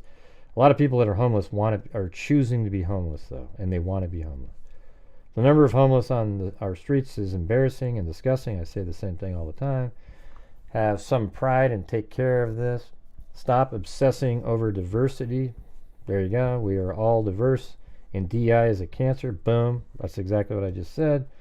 And that's exactly why Pete Hegseth in there. So this is all, he's basically, the only thing in there is that income part, which is actually is part of the MAGA Republican Party. So this guy's like pure MAGA here. You know what's interesting? We had a guy named Chris Dudley played in the NBA, but he ran for governor. And you know what his slogan was? It was, we need more taxpayers, not more taxes. Isn't that really the truth, you guys? Like, the more people you get off of welfare and government subsidy, it's just the way better that we're doing. It's like, if you had like zero unemployment and only people that are literally cannot function on their own get social services, I mean, we would just be kicking ass, because every bit of the money coming in. And one of the big problems now is a huge portion, the biggest, like our military funding. You know what our biggest funding is? It's not the military, it's the actual debt payment. I mean, it's crazy. We owe 30 trillion. I mean, it's like, I don't even know what the number is now. So there's an interest rate on that, and we have to pay that annually, and it's the highest bill that we pay because we never pay down our debt. Hey, thanks up there to Boggle Queen. Maybe sometime we can give to... I've given to places that PTSD... I don't know if you've ever been here, Boggle Queen, but I've donated to Wounded Warriors many times, and I've given to the... what was the other one? The... Tunnels to Tunnels to Towers, I think. Okay, so we do that. I don't know, it's not directly, but I'm pretty sure PTSD victims, or whatever you want to call it, are recipients of those two charities.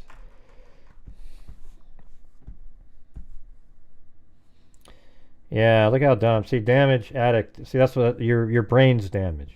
Trump was responsible for the largest deficit spending in history. That's because we had a pandemic, okay? Yeah, we had a pandemic, and there was absolutely no income coming in. So your brain must not have worked very well there. Okay, let's see. But this is a... I think you deleted the wrong comment there, Plato.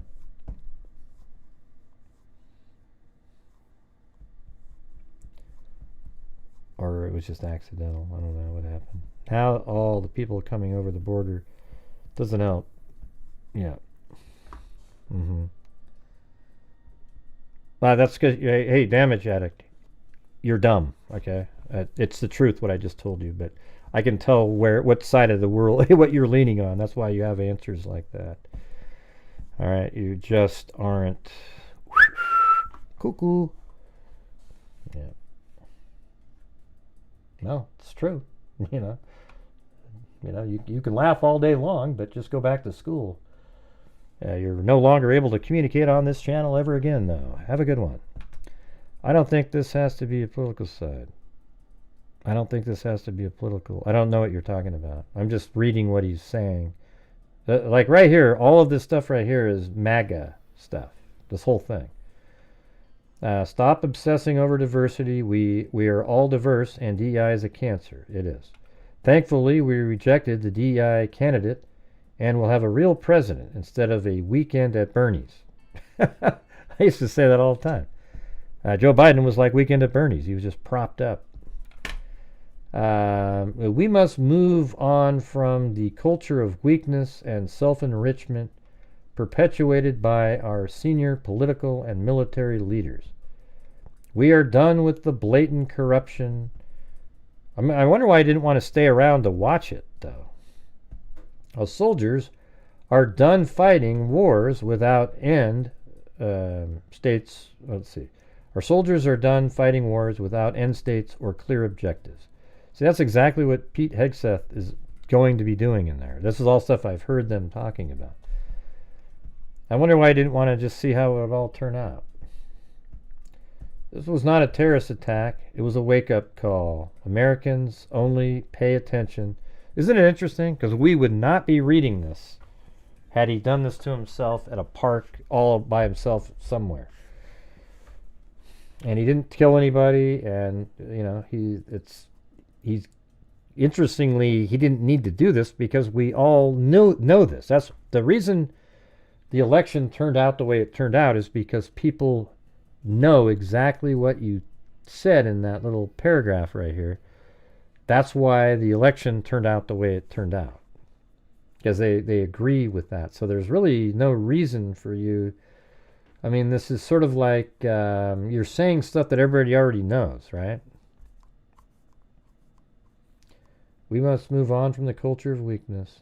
This was not a terrorist attack. It was a wake-up call. Americans only pay attention to spectacles and violence.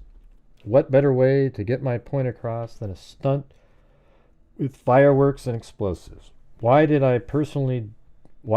here's the answer maybe. Why did I personally do it now? I needed to cleanse my mind of the brothers I've lost and relieve myself of the burden of the lives I've took.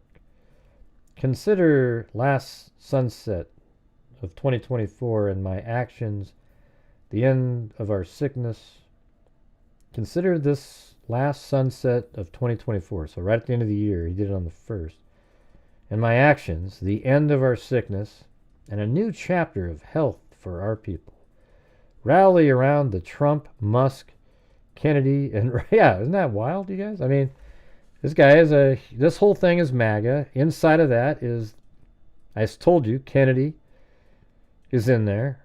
Elon Musk is the vehicle, the cyber vehicle, and then the Trump towers. So, what did I tell you yesterday? Aren't I pretty close to what I was saying yesterday before all this came out? That it was kind of almost like an homage to Trump and Elon Musk, and he was just putting out a statement. Isn't that weird how you can just, if you just kind of look at it, what's going on? Yeah. Man, if I could just kind of tap myself in the arm again, I'd do it. Yeah. This was not a terrorist attack, it was a wake-up call. Why did I personally do it now? I needed to cleanse my mind of the brothers I've lost. And so he probably just has so much pain from all that. And then taking lives because of his, flying the drones around.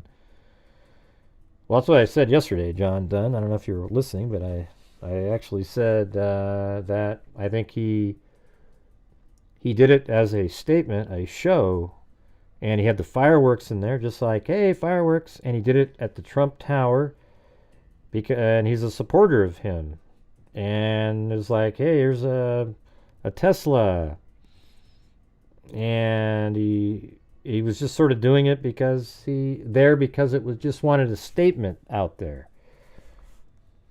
That's what it's feeling like, if this is really from him, doesn't it feel like that?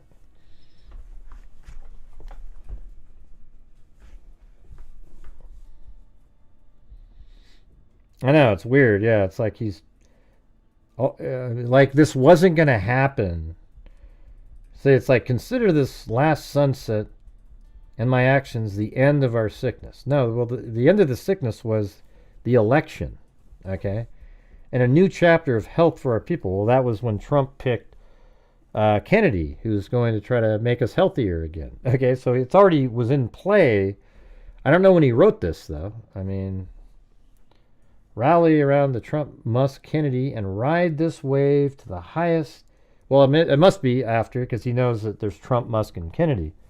So this would be after that. So I'm not really sure why he thinks this document is sort of the wake-up call everybody needed. You get what I'm saying? Rally around the Trump, Musk, Kennedy, and ride this wave to the highest hegemony for all Americans. We are second to no one. fellow service members, veterans, and all Americans, time to wake up.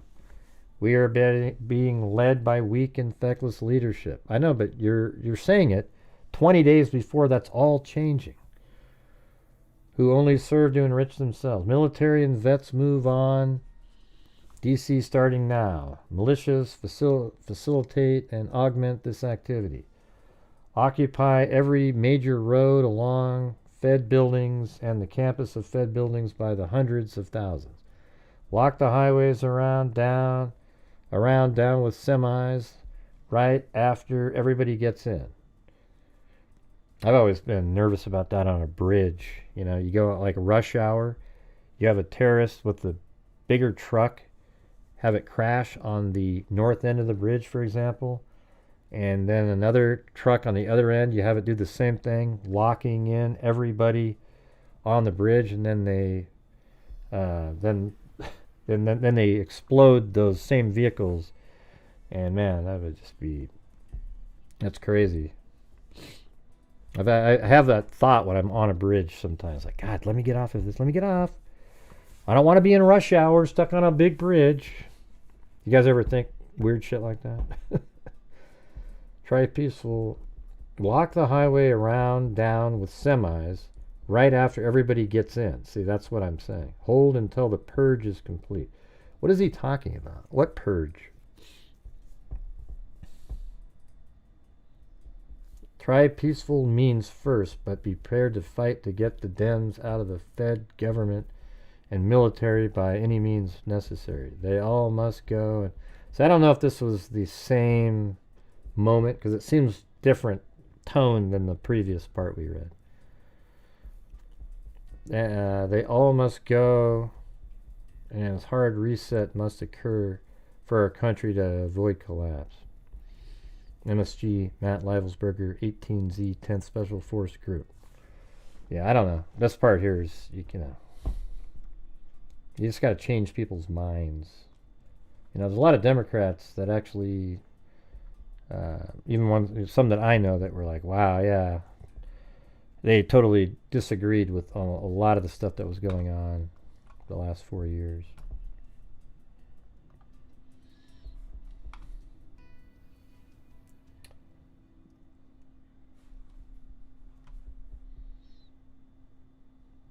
All right. So right now we are 75 short of the goal. Can the freaks out there get us there? I could go over some more. You know, the Shamsud. There are some new articles on that one too. But yeah, that guy's, you know, more of a MAGA supporter. Yeah, I don't know what that other one was. The second half sounds like almost like a terrorist type thing, but that's not what he was doing at that hotel. It matched more. The first article matched more with what he did at the Trump hotel. That second one sounded kind of crazy. Maybe it was just notes, like ideas that he had or something.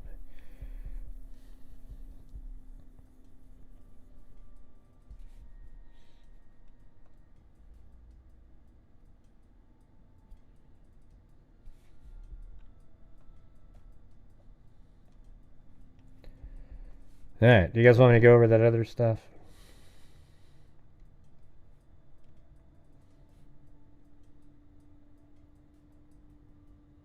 That's what we just said that, Zozo. We don't know. He's just doing all the same stuff that we just said. You know, like Trump, he got everything he wanted in the election. It does everything that he said. And then he acts like what he's doing is going to affect that change, but the change has already happened. We already read that one, totally domestic. We already went over that.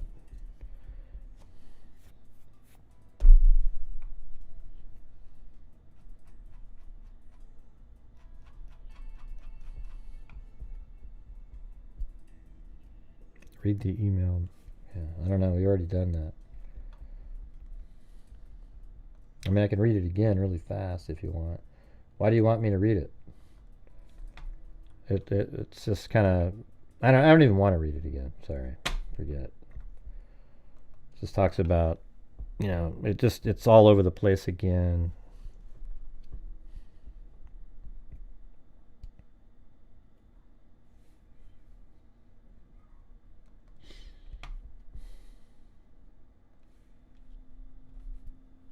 FBI released photos of terror suspect and explosives packed in cooler seeking public's help.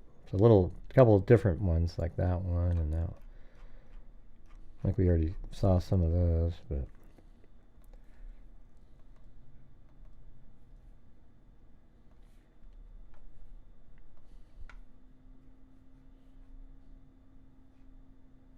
Shamsud-Din Jabbar's high school friends knew him as Sham, a good student with a quiet disposition and a bright future. He went on to become a model soldier in the Army, where his work ethic and attitude impressed the commander during a tour in Afghanistan.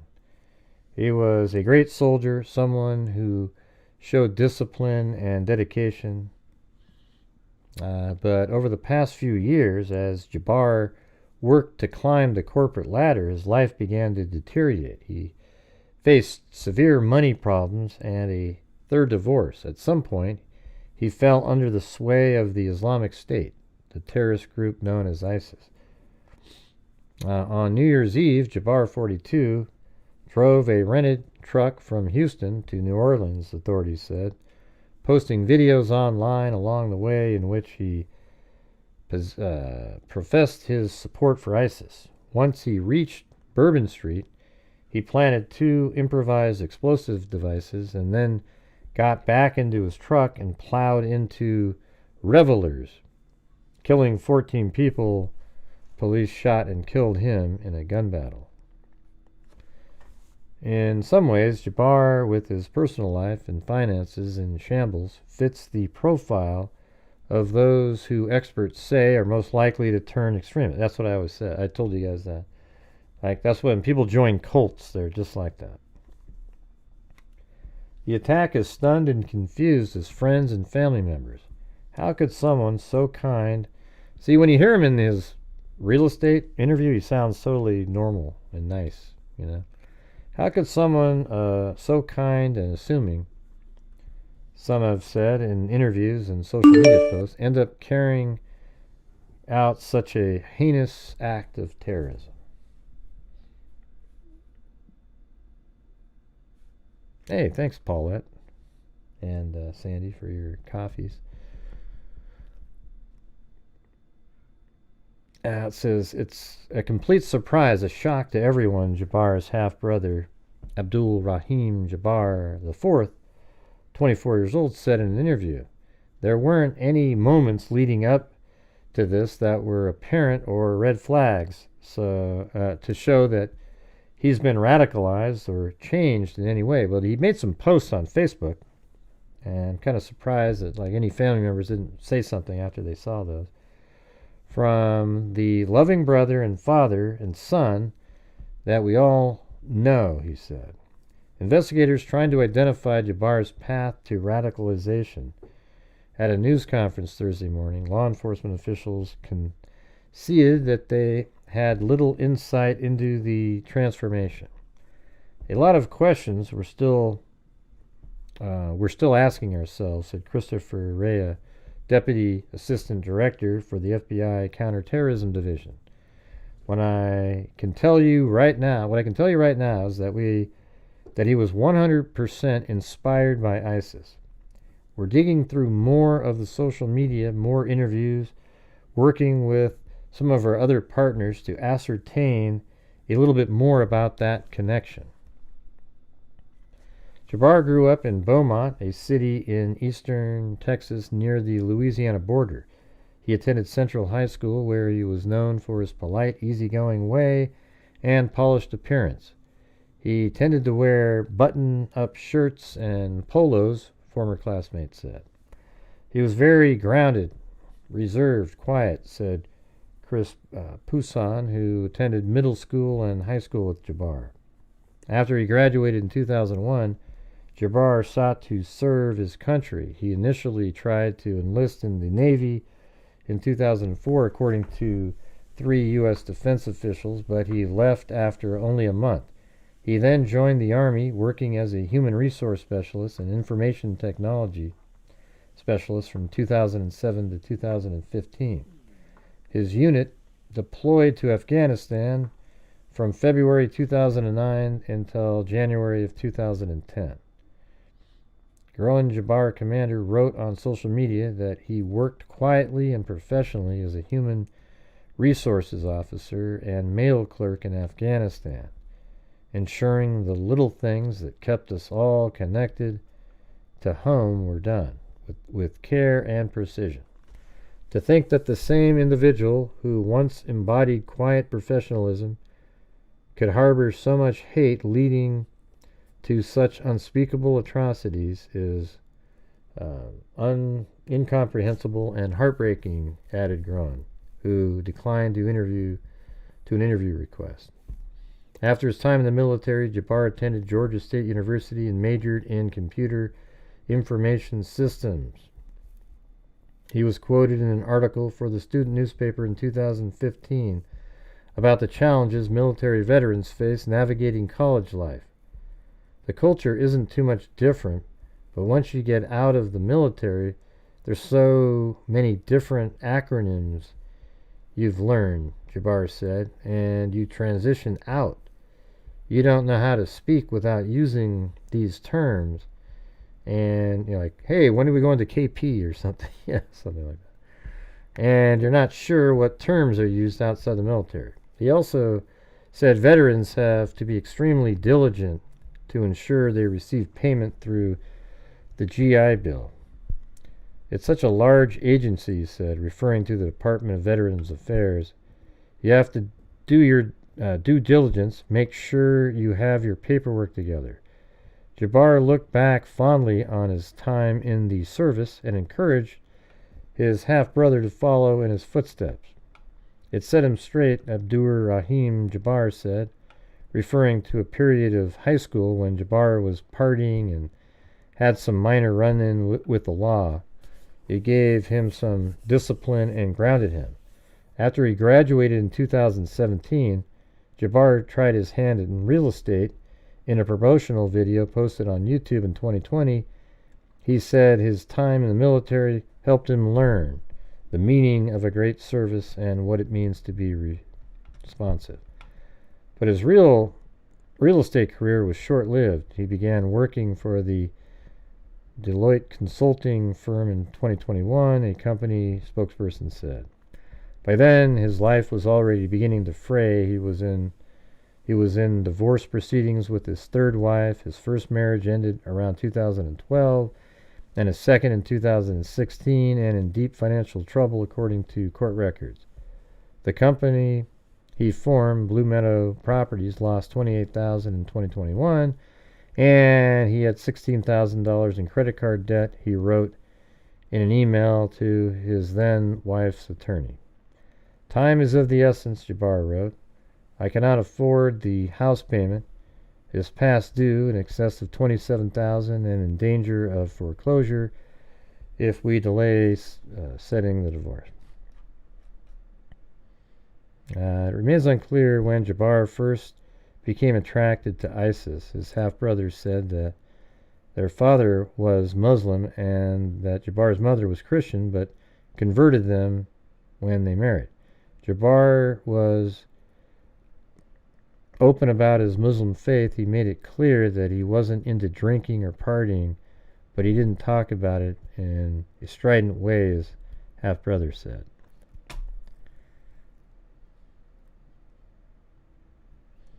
Let's see. Anyways, I don't know.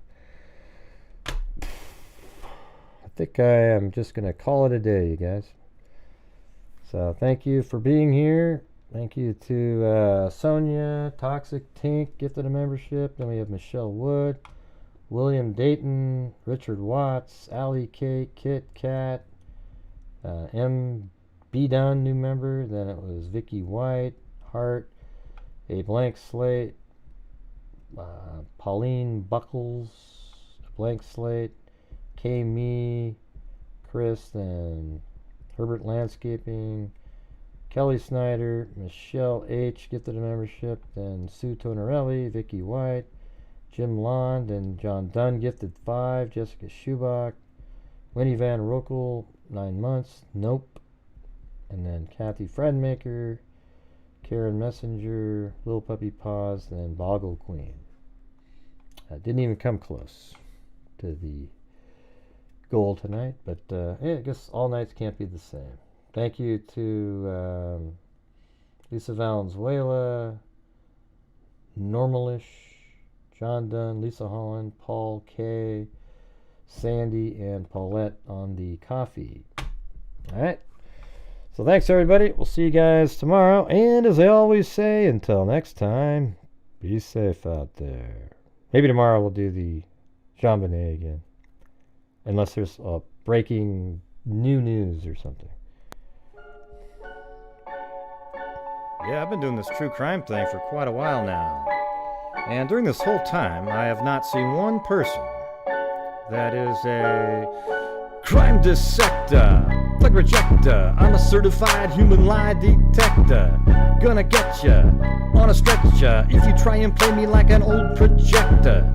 Crime sector is my nectar. Professor Gray is gonna give another lecture. Crime collector, freak connector, and I'm always gonna be a pup protector. Fool deflector, interceptor, and I'm meaner than a specter with a vector on his pector. With all respect, y'all, just remember I've a temper fucking check ya. I have no agenda, I'm no pretender, and I'll serve it to you straight without the blender. And in the end, I'm gonna send ya on a mission to reveal the true offender.